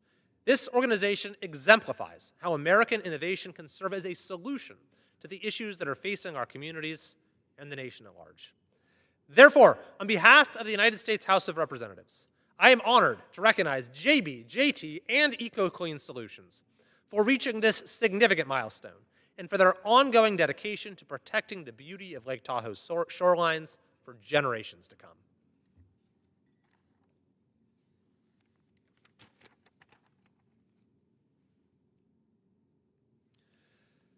Mr. Speaker, with more than 7 million Americans living with Alzheimer's disease, including over 700,000 Californians aged 65 and older, I rise today to bring continued attention to this growing public health challenge. Alzheimer's, the most common form of dementia, impairs memory, thinking, and behavior, with symptoms that eventually interfere with daily life. The effects of this disease are not limited to the individuals diagnosed, but of course extend to their families, friends, caregivers, and communities. While there is no known cure, research and treatment are advancing in very promising ways. That's why I was proud to co-sponsor H.R. 7218, the BOLD Act, last year, which supports programs advancing research and resources related to Alzheimer's disease and other dementias. I've seen the impact of this disease firsthand, through people I know personally and through my work with the Alzheimer's Association, Northern California, and Northern Nevada chapter. I have met with dedicated volunteers, heard their moving stories, and supported community events to help raise awareness. Their advocacy and compassion make a profound difference, bringing hope to millions. Recently, the Alzheimer's Association visited Washington, D.C. and our U.S. Capitol. I'd like to extend my sincere thanks to the volunteers and constituents from my district in particular, who traveled here to share their stories and to fight for progress. On behalf of the United States House of Representatives, I commend their tireless efforts to supporting those affected by Alzheimer's and other dementias, and to fighting this devastating illness. I yield back. The gentleman yields back.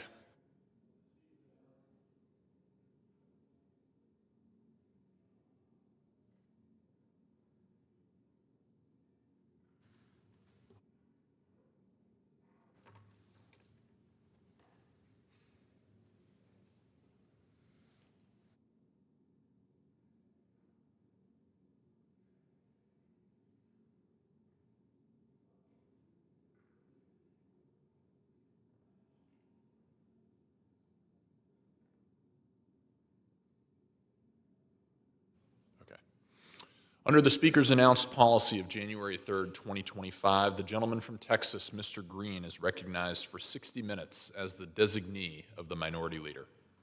Thank you, Mr. Speaker. Mr. Speaker, and still I rise. And I rise, Mr. Speaker, to call to the attention of this august body some important information. I rise, Mr. Speaker,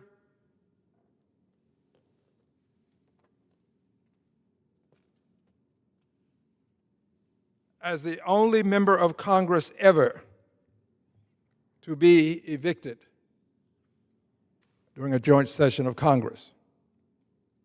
I have been censured, Mr. Speaker, but I have not been silenced.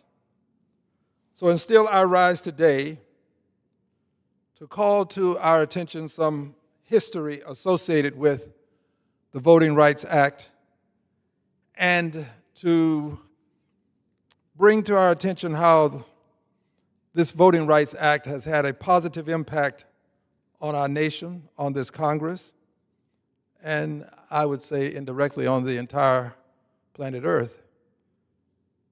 Very important aspect of this Voting Rights Act is Section 2.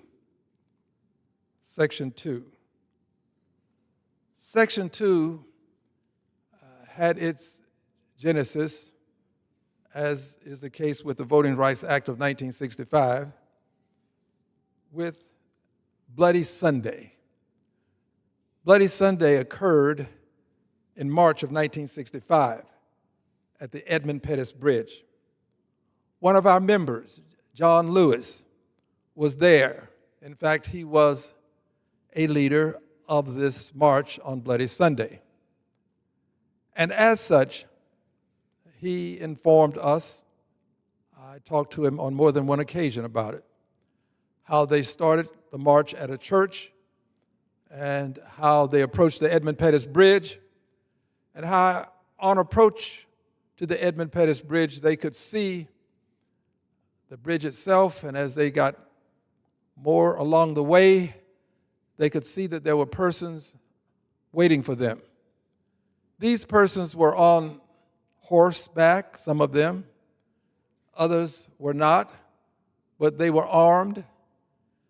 And these persons had intentions that were less than honorable. They knew that the intentionality was less than honorable, yet they marched on, forward, knowing that this could become an unpleasant scene, that persons could be harmed. But they had been trained and they had been lectured by Dr. King, who taught them how to engage in nonviolent, peaceful protest, and how it is necessary to, when engaging in this protest, not engage in acts of violence, because in so doing, you can harm the actual protest movement itself. They were there, unarmed, marching peacefully from Selma to Montgomery, and after having been told by the officers that they must turn back, and they peacefully marched on, they were then beaten. Clubs, men on horseback, they were beaten all the way back to the church where they started. The Honorable John Lewis reminded me that he thought he was going to die on that bridge, beaten all the way back to the church where they started. Now, this is what's important about Bloody Sunday, aside from many other things. There are many things important, but this is important. Bloody Sunday was a date that had some other circumstances that we don't often talk about.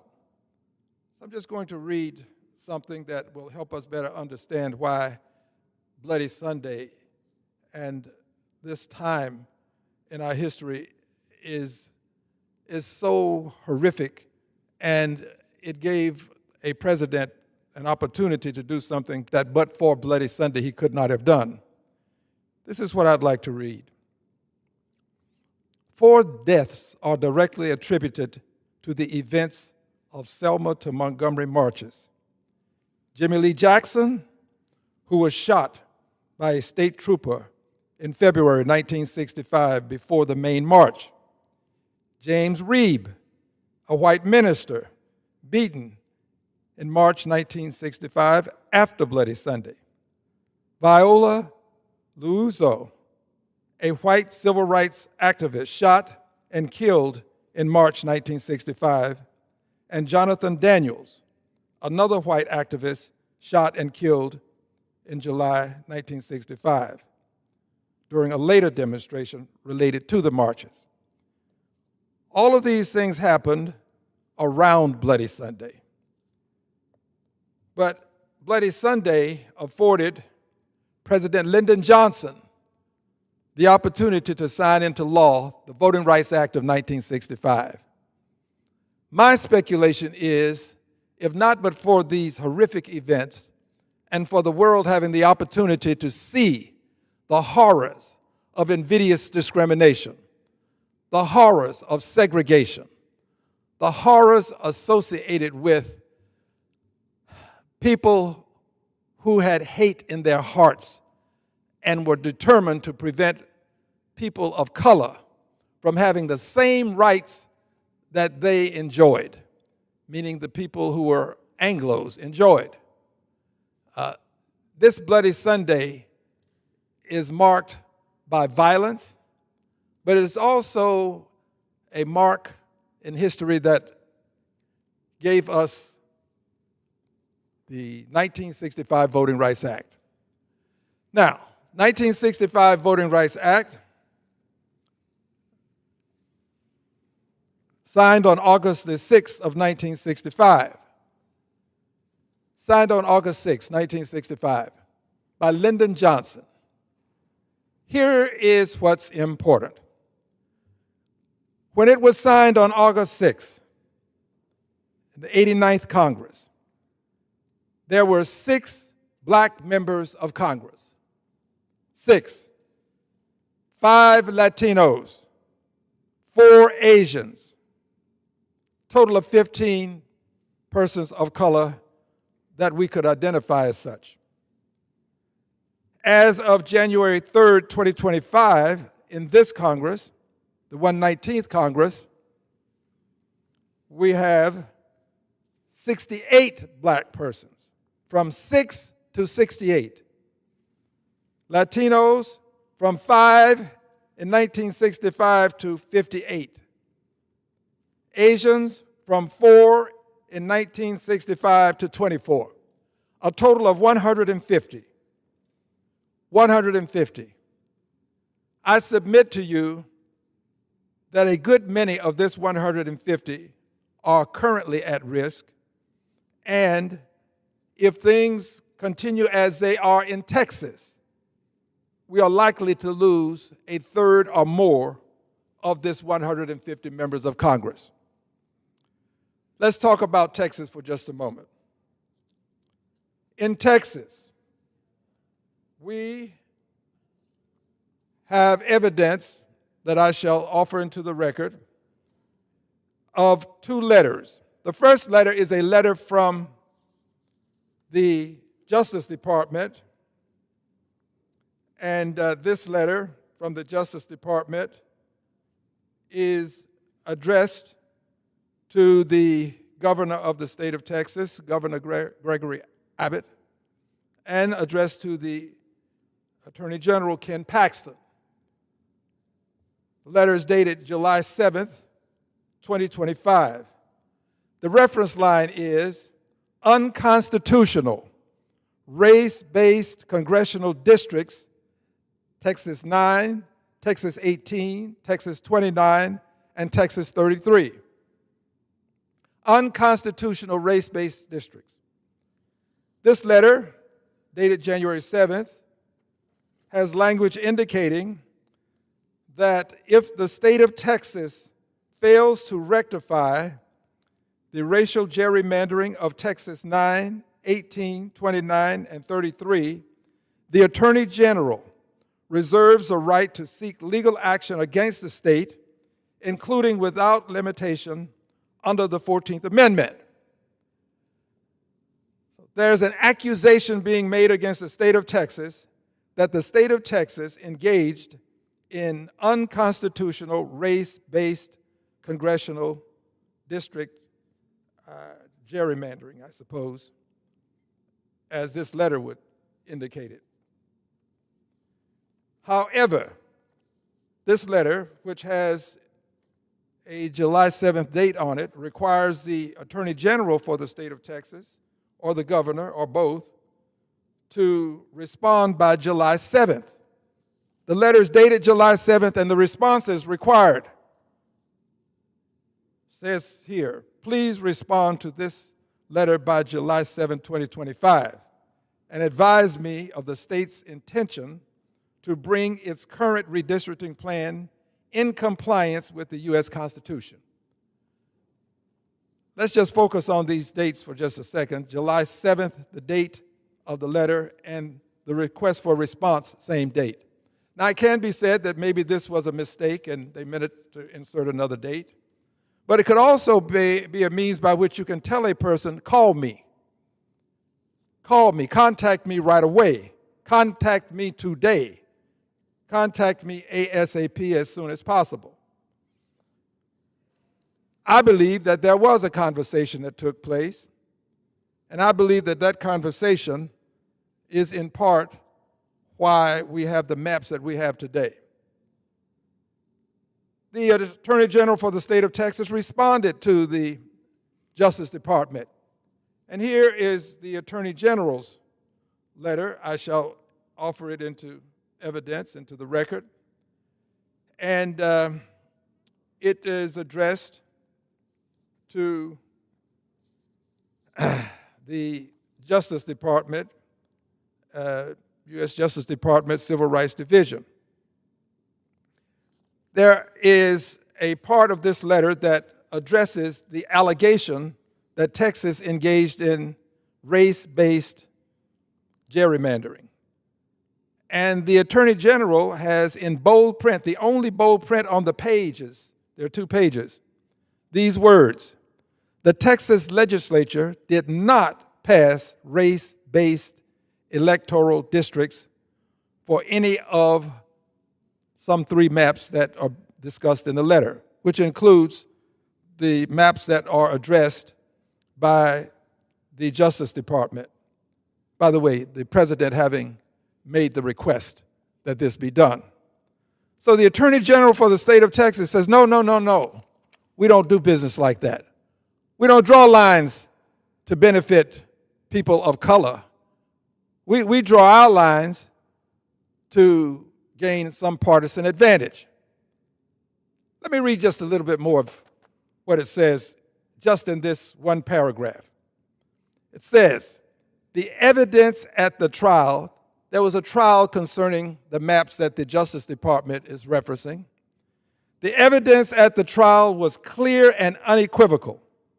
The Texas legislature did not pass race-based electoral districts for any of those 3 maps. Texas State Senator Joan Hoffman, who chaired the Senate Redistricting Committee, testified under oath that she drew Texas districts blind to race. Remember now, Justice Department said, you need to redraw these lines because they exact words are unconstitutional race-based congressional districts. Justice Department, Attorney General. Attorney General goes on to say, Hoffman, who chaired the Senate Redistricting Committee, testified under oath that she drew districts, Texas districts, blind to race. Now, I'm a part of this trial that's referenced here. I have been litigating against the state of Texas most of the time that I've been in Congress, protecting the 9th and 18th congressional districts.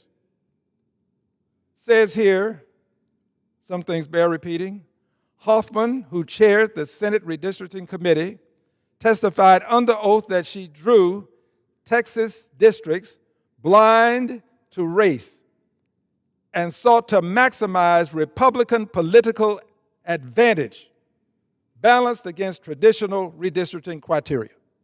So she's saying in her testimony, as evidenced in this letter from the Attorney General for the state of Texas to the Justice Department, she's saying, we didn't do that. The reason that you're asking us to draw these lines is just not there. It doesn't exist. We don't do business like that in Texas. In fact, this is true because it is Texas. It is Texas, the state that had white-only primaries. Yes, in the state of Texas, if you were a person of color, at one point in the history of the state of Texas, you could not vote in the primary election simply because of the color of your skin. That's a kind of hate for those who may not have analyzed this to the extent that I have. That's a kind of hate. We call that racism. Racism is a form of hate, where you just don't like people because they show up with the wrong complexion. That's Texas. My state, by the way. My state. In Texas, persons could not vote because they were of color and they could not vote in the primary. Now, the primary would decide the winner of the election. So if you couldn't vote in the primary, you didn't have a choice as to who would ultimately be the victor and become your representative. And this case went all the way to the Supreme Court as it relates to Texas. A dentist in Houston, Texas, Mr. Lonnie Smith, took this case all the way to the Supreme Court of the United States of America. This case involving all white primaries. Well, the Supreme Court ruled. Supreme Court ruled that Texas could not have all white primaries. Texas immediately responded, agreed with the Supreme Court. No white primaries. No all white primaries anymore in Texas. Texas concluded that the just thing to do, I say just, I don't know that these words were ever used, but I assume that they were acting with some sense in a belief of justice or injustice. And the Texas governing body decided that since we can't have all white primaries, we will have all white pre-primaries. State of Texas decided to have all white pre-primaries. And again, people of color could not vote in those primaries. Went back to the Supreme Court. Supreme Court said, Texas, we just told you that you can't have all white primaries. So now we tell you, you can't have all white pre-primaries. I call this to your attention because it's important to understand that Texas has a shameful, sinful history of thwarting the efforts of people of color to vote. Shameful, sinful history. And this is why Section 2 of the Voting Rights Act was so important, because it addressed that shameful, sinful history, such as to prevent Texas from doing what the Justice Department alleges Texas did, and what the Texas Attorney General said, no, we didn't do that. We don't draw lines like that. Well, Texas proceeded to honor the request of the United States Justice Department. Proceeded to honor the request that it said was unlawful. In a sense, it was an unlawful request because Texas hadn't gerrymandered to benefit people of color. Texas was gerrymandering to gain partisan advantage. Moving on to the drafting of the lines. The governor of the state of Texas called a special session to draft lines. It is said to draft lines, to have this redistricting, this actual gerrymandering to take place. Some brave, bold, and courageous members of the Texas State House understood the rules and knew that if Texas could not get 2/3 of the body present, that they could not move forward and conduct this type of business. That would necessitate having 100 persons present. They left with enough such that Texas could not acquire the 100 persons. These bold, brave, courageous persons, and they were bold, brave, and courageous because they have families that have to be taken care of. They have obligations. They have bills that have to be paid. They have to look out for themselves and others. And in so doing, they put a lot at risk. They were fined $500 per day for each day they were away. There were threats made to remove them from committees, all sorts of threats. But they weathered all of those storms that included threats and fines. And the special session ended without the maps being adopted. But in the second special session, the governor prevailed. The maps were presented, voted on, and they are now the law in the state of Texas. These maps are maps that were drawn pursuant to this letter from the Attorney General by, well, the Attorney General's name is not on the letter, so let me not confuse anyone. There's another name on the letter. There's a Attorney Dillon and Gates.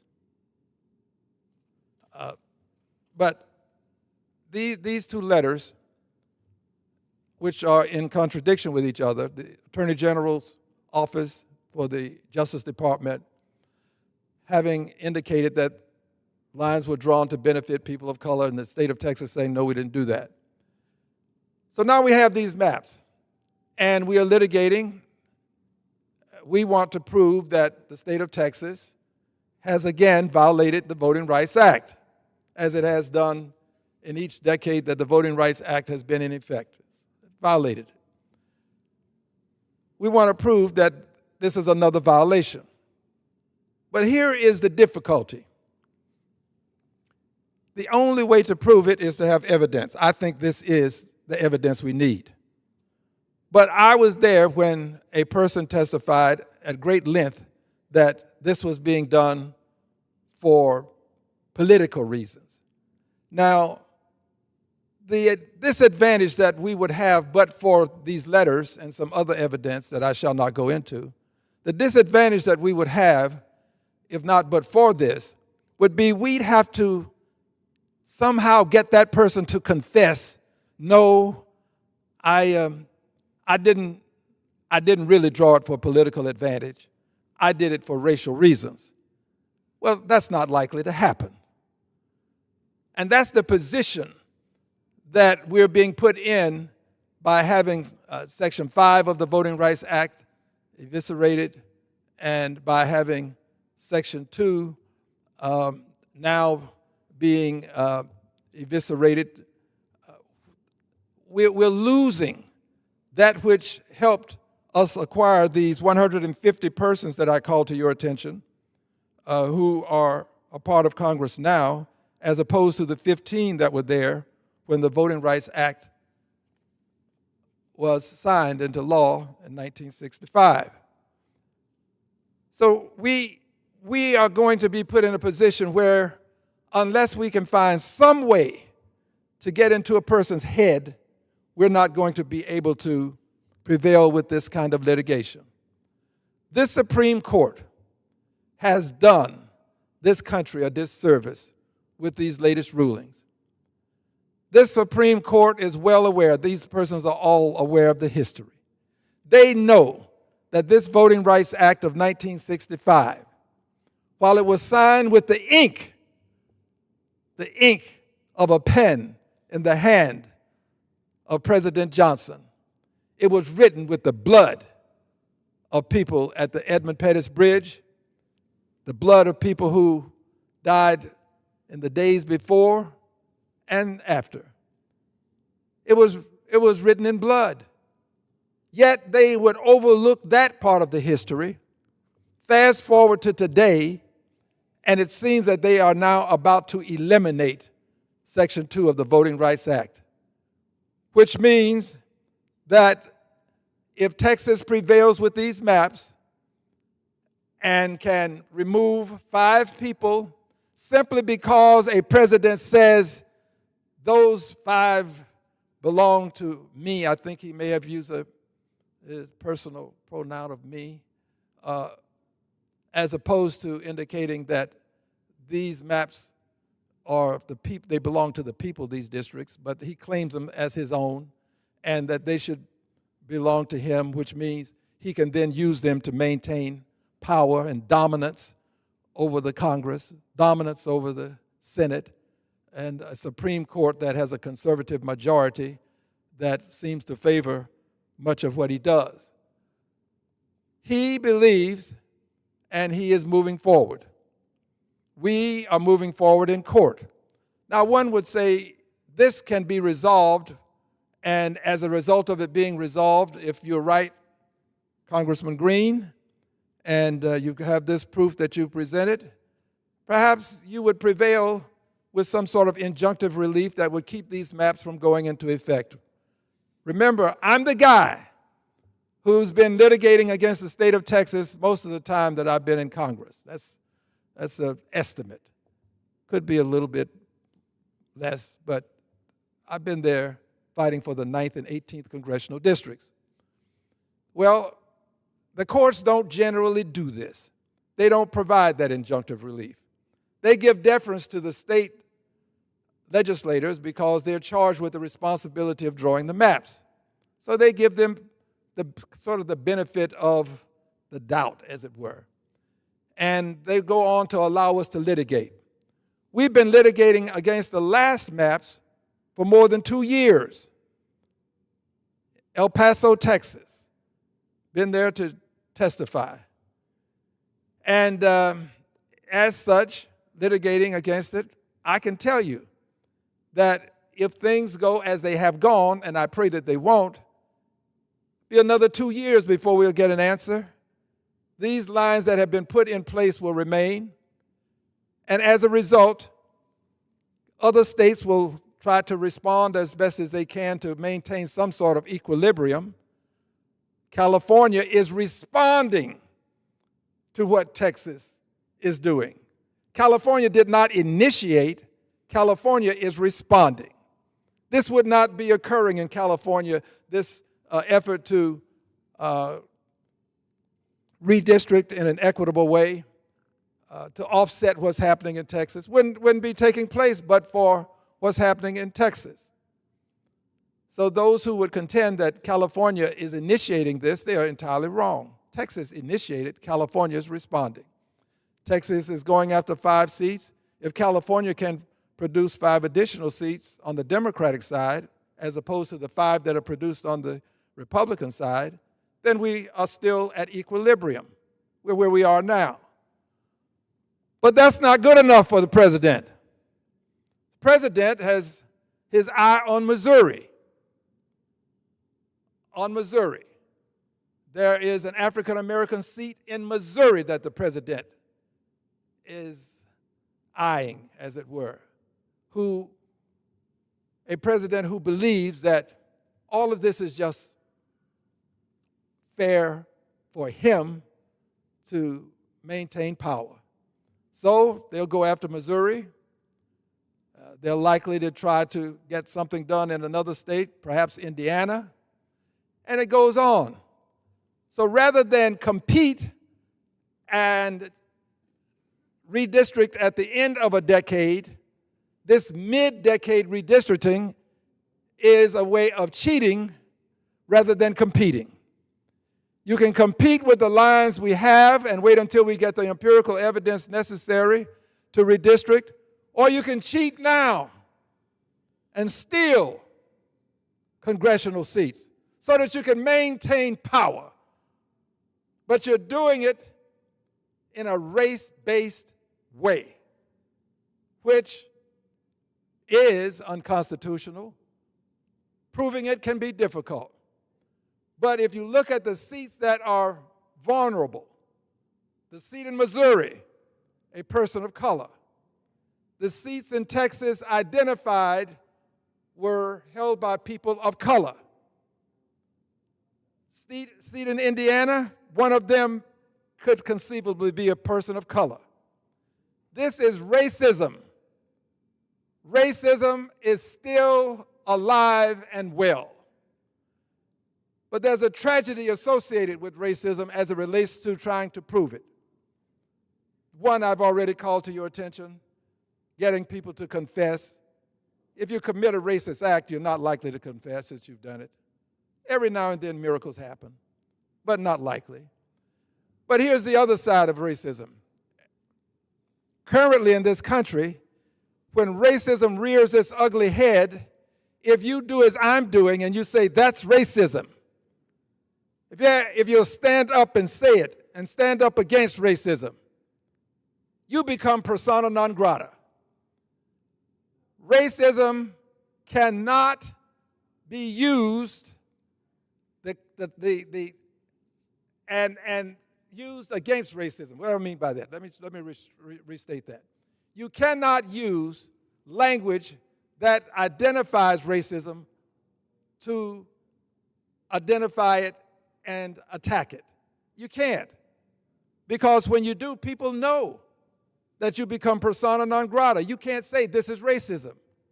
So you're left without the defense of identifying racism when you want to assault racism. And we should be able to assault it. We should be able to attack it. You can't do it. Because when you do, the status quo across the media and many persons that can make a difference will reject what you're doing simply because you are saying this is racist. That is the case. It's not like anti-Semitism.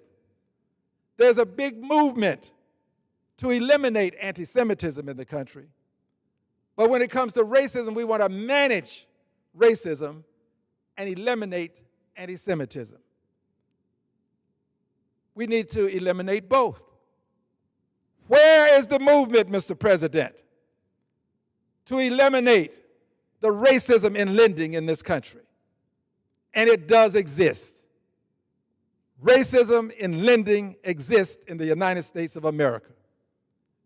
And it can be proven. It can be proven with a methodology known as testing.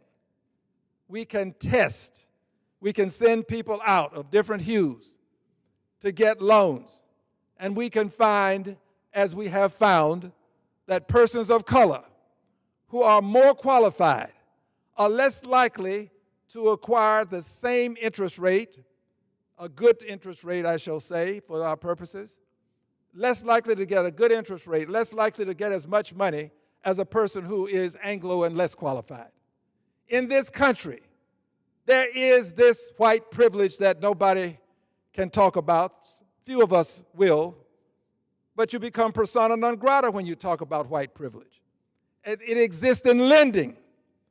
It also exists when you're ready to buy a home or rent a place, rent a home. White privilege exists in this country. Unfortunately, we are not allowed to address it. People don't want to hear it. It's okay to talk about anti-Semitism, but not about racism. So let me explain why. When you address anti-Semitism, you're looking into the window of life. You're looking into someone else's backyard in another country. But when you address racism, you're looking into the mirror of life, and you see the reflection of your own deeds. And these are the deeds that we don't want to confront. These are the deeds that cause people of color to be able to sometimes get loans that are equal to their contemporaries who are white, but a good deal of the time they do not. And those are car loans, they're loans for homes, they're just loans in general. These are statements that can be proven with empirical evidence. I was the chairperson of the Oversight Subcommittee for the Financial Services Full Committee. And we have looked into these things. And I can give an assurance that if we do it again today, let's erase the past. Let's do it again today. Oh, but we can't do it because this House won't allow that. This House will not allow us to acquire the empirical evidence. We can't do that testing with this House. So back to where we were, 1965, Edmund Pettus Bridge. So much changed as a result of the lives that were lost and Bloody Sunday. And so much is changing now to revert back to that time when persons of color had difficulty voting, difficulty winning office, because there is still hate in the hearts of many Americans. They're not going to confess, but the evidence is there when you do the testing, when you look into the loans, the lending, when you look into houses being sold and where they're being sold and to whom they're being sold. The evidence is there. We have a duty, a responsibility, and an obligation in this Congress to talk about these things. But more importantly, we have a responsibility to do something about them. We are not doing very much in this Congress to fight racism. We have done a lot to fight anti-Semitism. By the way, I'm against anti-Semitism. I'm going to fight it. I'm going to stand up against it. I, just like for a good many of those people who insist on fighting anti-Semitism, to be as vocal about fighting racism. I don't see it. I don't see it.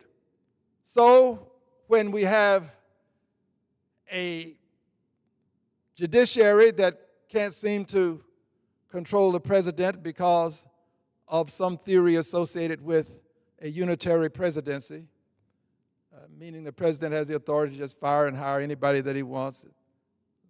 We'll find out whether he can do that with the Fed soon. But when you have that, and then you have a Congress who will do nothing except differ with him until it's time to vote.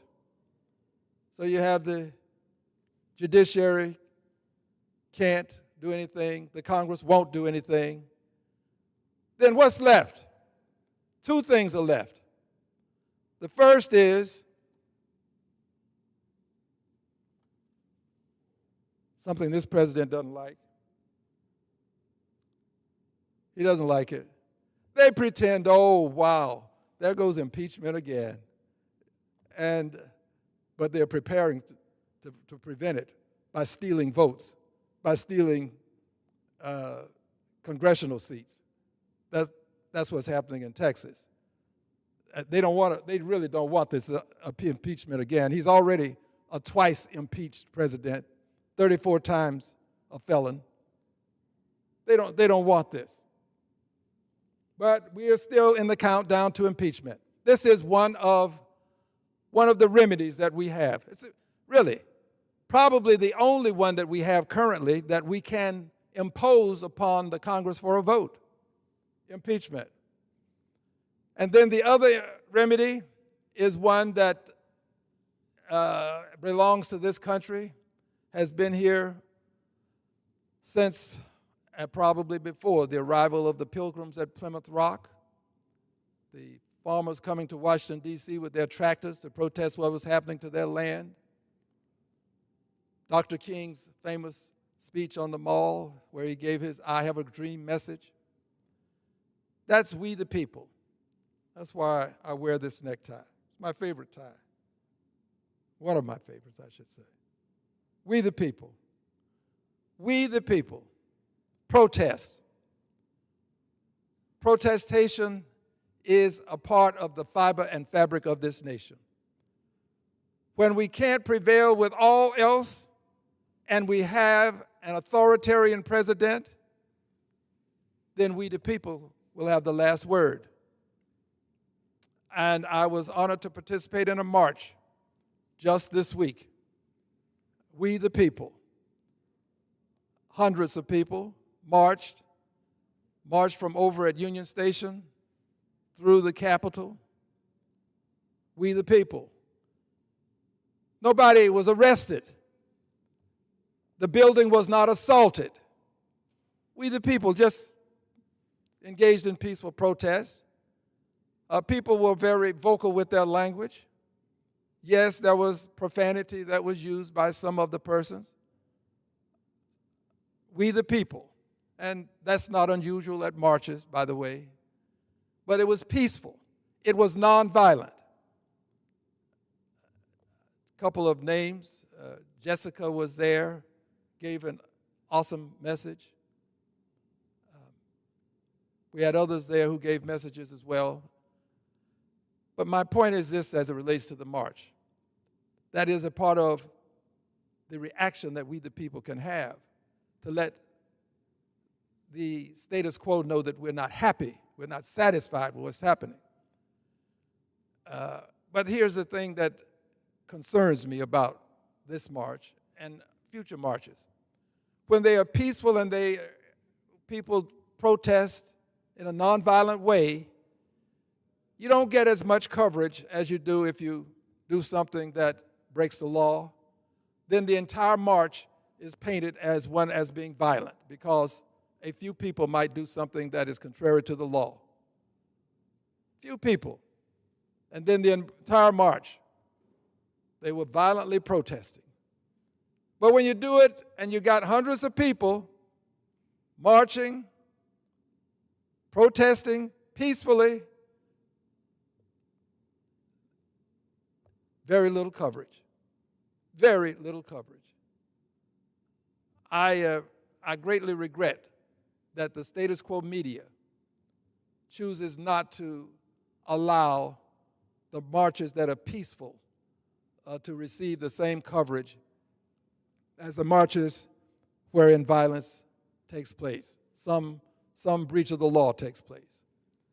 But I assure you, the countdown to impeachment is on. We've laid the foundation previously for impeachment, and we will lay it again. We will lay it again. The countdown to impeachment continues. The Edmund Pettus Bridge and Bloody Sunday. I'm in Congress today because of Bloody Sunday. I owe it to the lives that were lost to bring impeachment against this president. I owe it to them. And those who cannot say impeachment and who cannot say racism, all I ask of you is, let me do it for you. I'll do it for you. Just let me do it for you, and you continue to do the good things that you're doing. We shall overcome, and we shall impeach this president. I yield back the balance of my time. Members are reminded to refrain from engaging in personalities towards the president and to direct their remarks to the chair. Under the Speaker's announced policy of January 3, 2025, the gentleman from Arizona, Mr. Schweikert, is recognized for 30 minutes. All right. Thank you, Mr. Speaker Pro Tem. I missed all of you. It's now that we're back. And look, I get teased back home of doing these things that seem like more like an economics lecture. That's actually not the goal here. It's actually to sort of walk through reality of math, because so much of this body is about theater and not about facts. As my wife a decade ago said, David, you get to go and hang out in a math-free zone. So let's have some fun with facts and math. Mr. Speaker, next year, the 2026 fiscal year, 3 weeks away, take a guess. For every dollar of tax collections, we get next year, what are we going to spend? For every dollar of tax collections we take in next year, we're going to spend $1.43. Just this one number right here should scare the hell out of people. And instead, the hallways around here are full of people demanding more spending. Just a little while ago in my office were more people saying, can you get us a grant? Can you get us more money? Can you regulate our competition? For every dollar of tax collections this year. Now look, we still got 3 more weeks before the fiscal year's over. My estimate is we're going to spend $1.39. Next year it's $1.43. How long do you intend for this to go on? And here's your problem. Most of that increase in spending is not some sort of crazy this, crazy that. It's interest. Remember, interest rates are up. We still have to finance about $10 trillion of refinance this year.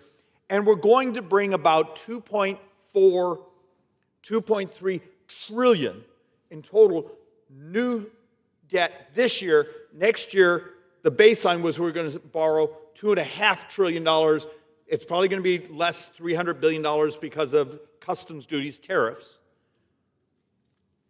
But here's something I beg of everyone, whether you be on the left or the right, burn this into your psyche. We borrow about $70,000 to $72,000 every second. And almost all the growth in that borrowing is interest and healthcare costs. Mr. Speaker,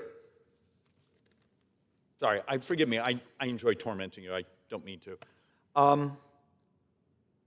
Think of this, in 7 years, the Social Security Trust Fund is empty. And under the law, Grandma takes a 24% cut in her check. In 7 years, we double senior poverty in America. Yet, if you're an idiot like I am and you get up and say, we really should work on this, the Democrat consultants are going to beat the crap out of a Republican and vice versa for even mentioning the fact about the math. It's not Republican math, it's not Democrat math, it's in the Social Security Actuary Report. In 7 years, the Medicare Trust Fund is empty.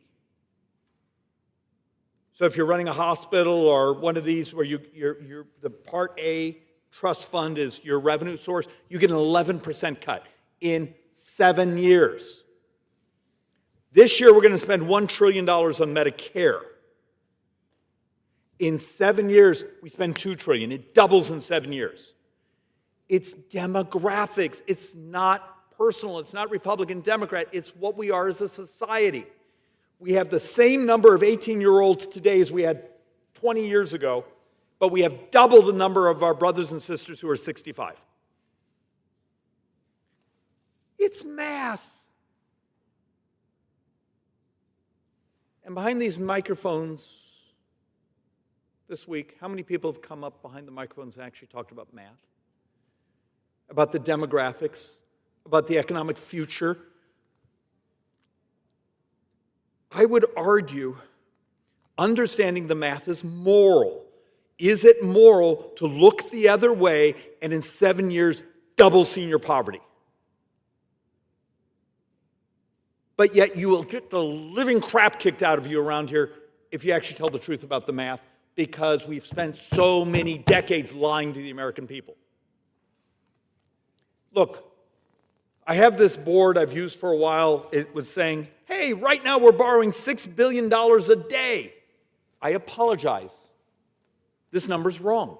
We're borrowing $6.5 billion a day. And there's the theatric problem. You get people, I'm going to save a couple $100 million. Wonderful. Let's see, if I'm doing $6.5 billion a day, that's what, almost $270 million an hour. And there's the fraud around here, is the inability to understand the scale of what's going on. And understand borrowing is a tax. It's a tax paid for in the future with your retirement, my kids, but it's a tax paid with interest. But we have a society who so desperately wants free stuff. They want money. Yet you get, and look, the 100 times I come behind this microphone and show them the chart saying, I want every dime of my Social Security. Of course, every dime. And the average couple, now, most people don't realize the Social Security formula actually is progressive. So if you're a high-income earner, you get less of your money. If you're a lower-income earner, your FICA tax you paid, you actually get more. But in the mean, you get about a $72,000 spiff for that couple. It's a crap rate of return. But society, the Democrats, back 20, 25 years ago, decided that the idea of putting a little money into the markets was a horrible idea, except for the fact now we look back 25 years later, it was a wonderful idea. Poverty, rates of return, those things would have been dramatically different. But it's too late now. We're well into the population bubble, the baby booms. The driver that we don't like to tell the truth about is that same couple, for every dollar they put into Medicare, you're going to get about $6, $7 back. And most people don't realize about 38% of Medicare comes from the trust fund. About 15% comes from your copay. The rest comes right out of the general fund. Are we allowed to tell each other, the lobbyists, the activists, the people on social media making absolute crap up? How about our voters? Are we allowed to get in front of them and saying, this is serious, this isn't a game? We right now are borrowing about $6.5 billion every single day for this fiscal year. And we're down to the last 3 weeks, so you have a really good sense of what we borrowed. In 9 budget years, it's well over $10 billion a day.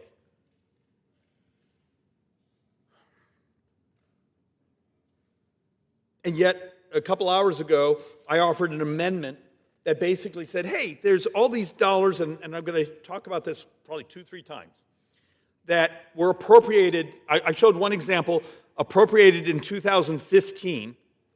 It wasn't a huge amount of money, a few $1 million, and it's never been touched.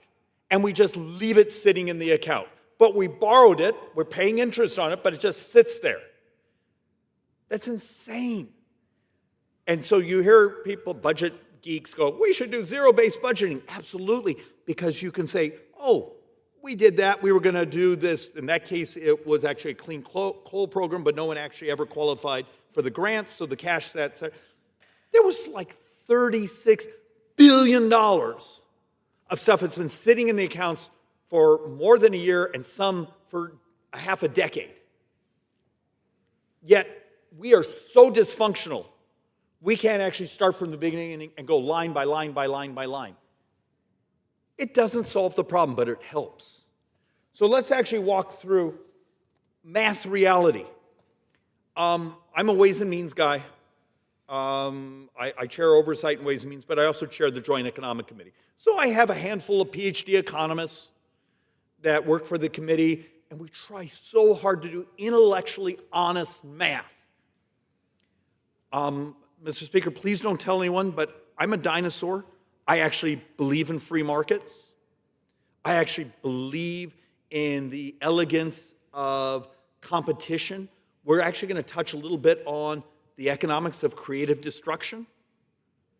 And if you want productivity, because I'm going to show in these charts, with where we are demographically, if we don't have an explosion of productivity, we can't make wages go up. If you are a working person in this country today, particularly like in my Phoenix, Scottsdale area, if you're a working person today and you haven't had about a 28% pay hike in the last 4 years, you are poor today. It's called inflation. Biggest tax in modern history was those 3 years of inflation. Because we now get to pay back our debt with inflated dollars. We're crushing people. The way you make wages go up is two things. You raise people's wages because of inflation. Well, that just means you're treading water. Or productivity. Now, some of the things we did in the reconciliation budget that we passed before break is expensing, research and development expensing, things to try to get investments to do things better, faster, cheaper.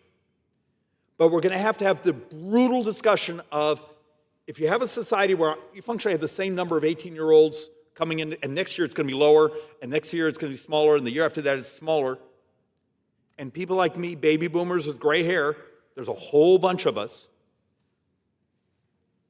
you got to legalize technology. Is it rational? And I'll say this a couple times. Is it rational to make it illegal to automate a port?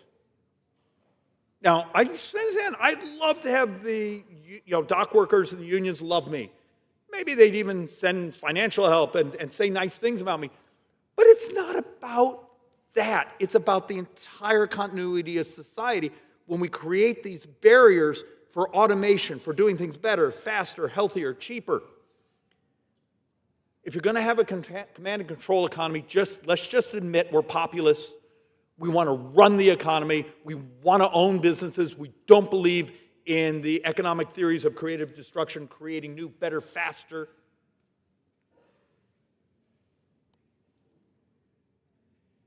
But give up on the productivity cycle.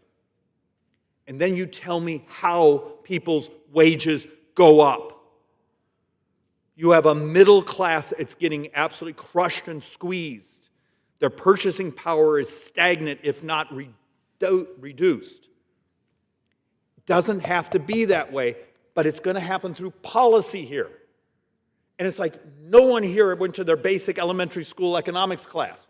So look, the chart here, I'm going to try to make a point, is customs duties. We all talk about tariffs. I had heard a member here a little while, a couple days ago, say, customs duties, tariffs are going to pay for everything. No, they're not.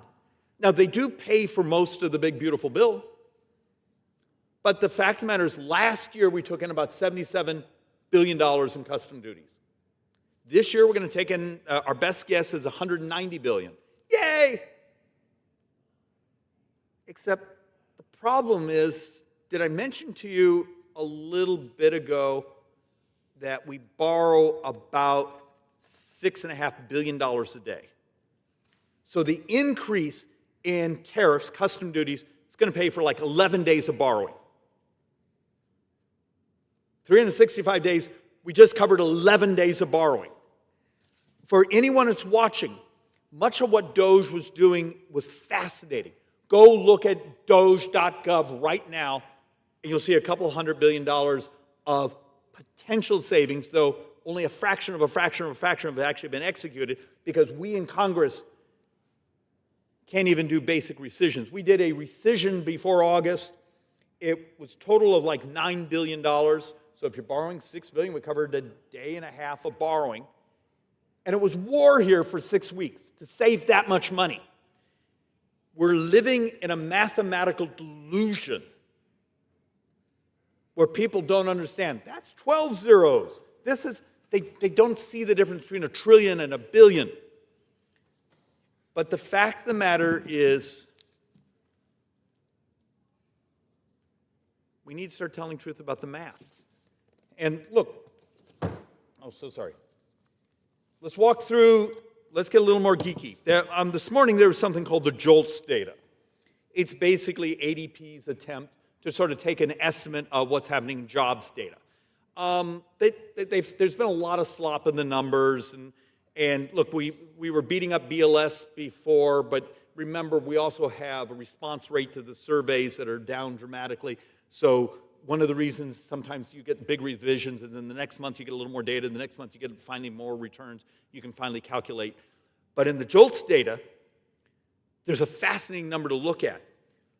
So the number of jobs was fairly flat, but unemployment looks like our best model is going to stay steady because we're finding we don't have as many workers looking for jobs. Really worth taking a look that are we starting to see the demographic implications of how many of our brothers and sisters are choosing to take retirement at age 62. For years we've been looking at there's like 7 million prime age males missing from the labor force. That was actually one of the controversies when we were trying to do some of the reforms in Medicaid, saying should we ask folks to at least look at participating in the economy and the society, because heaven knows we need them. And look, this may be a little bit geeky, this chart, but the basic premise is when you're taking a look at labor force participation, back here's the recession, we were like 70% of the population was participating in the economy. Today, we're down here below 62%. Or 62.5 was our 2025 estimates, and we believe it's going to continue to fall. Is this people just sitting on the sidelines? No. It's more complicated. As a society, we got older. We've done entire presentations, and I know this is controversial and uncomfortable, of our brothers and sisters when you have entire states where more than half the population qualifies as being obese. Not being mean, but the Joint Economic Committee a couple of years ago did a major study saying, hey, turns out obesity costs about $9.1 trillion of additional healthcare spending over the 10 years. And there's the Milken study from a few years ago saying 47% of all U.S. healthcare. Maybe the morality is getting our head straight, say we help our brothers and sisters get healthier so they can participate in the economy, so we have more labor force participation, so the economy grows, so productivity goes up, and wages go up. But we're incapable of a unified theory around here because it would require thinking in math. And to get a little more sarcastic,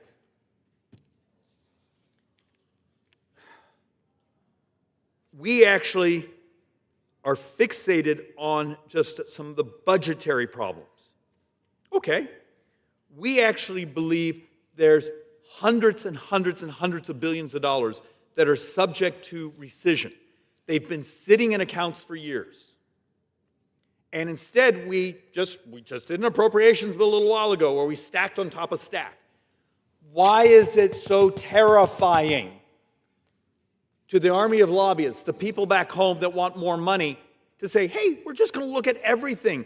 Because we found occasions where we're doing an appropriation, except there was an appropriation done 3-4 years ago and the money's still sitting in the account.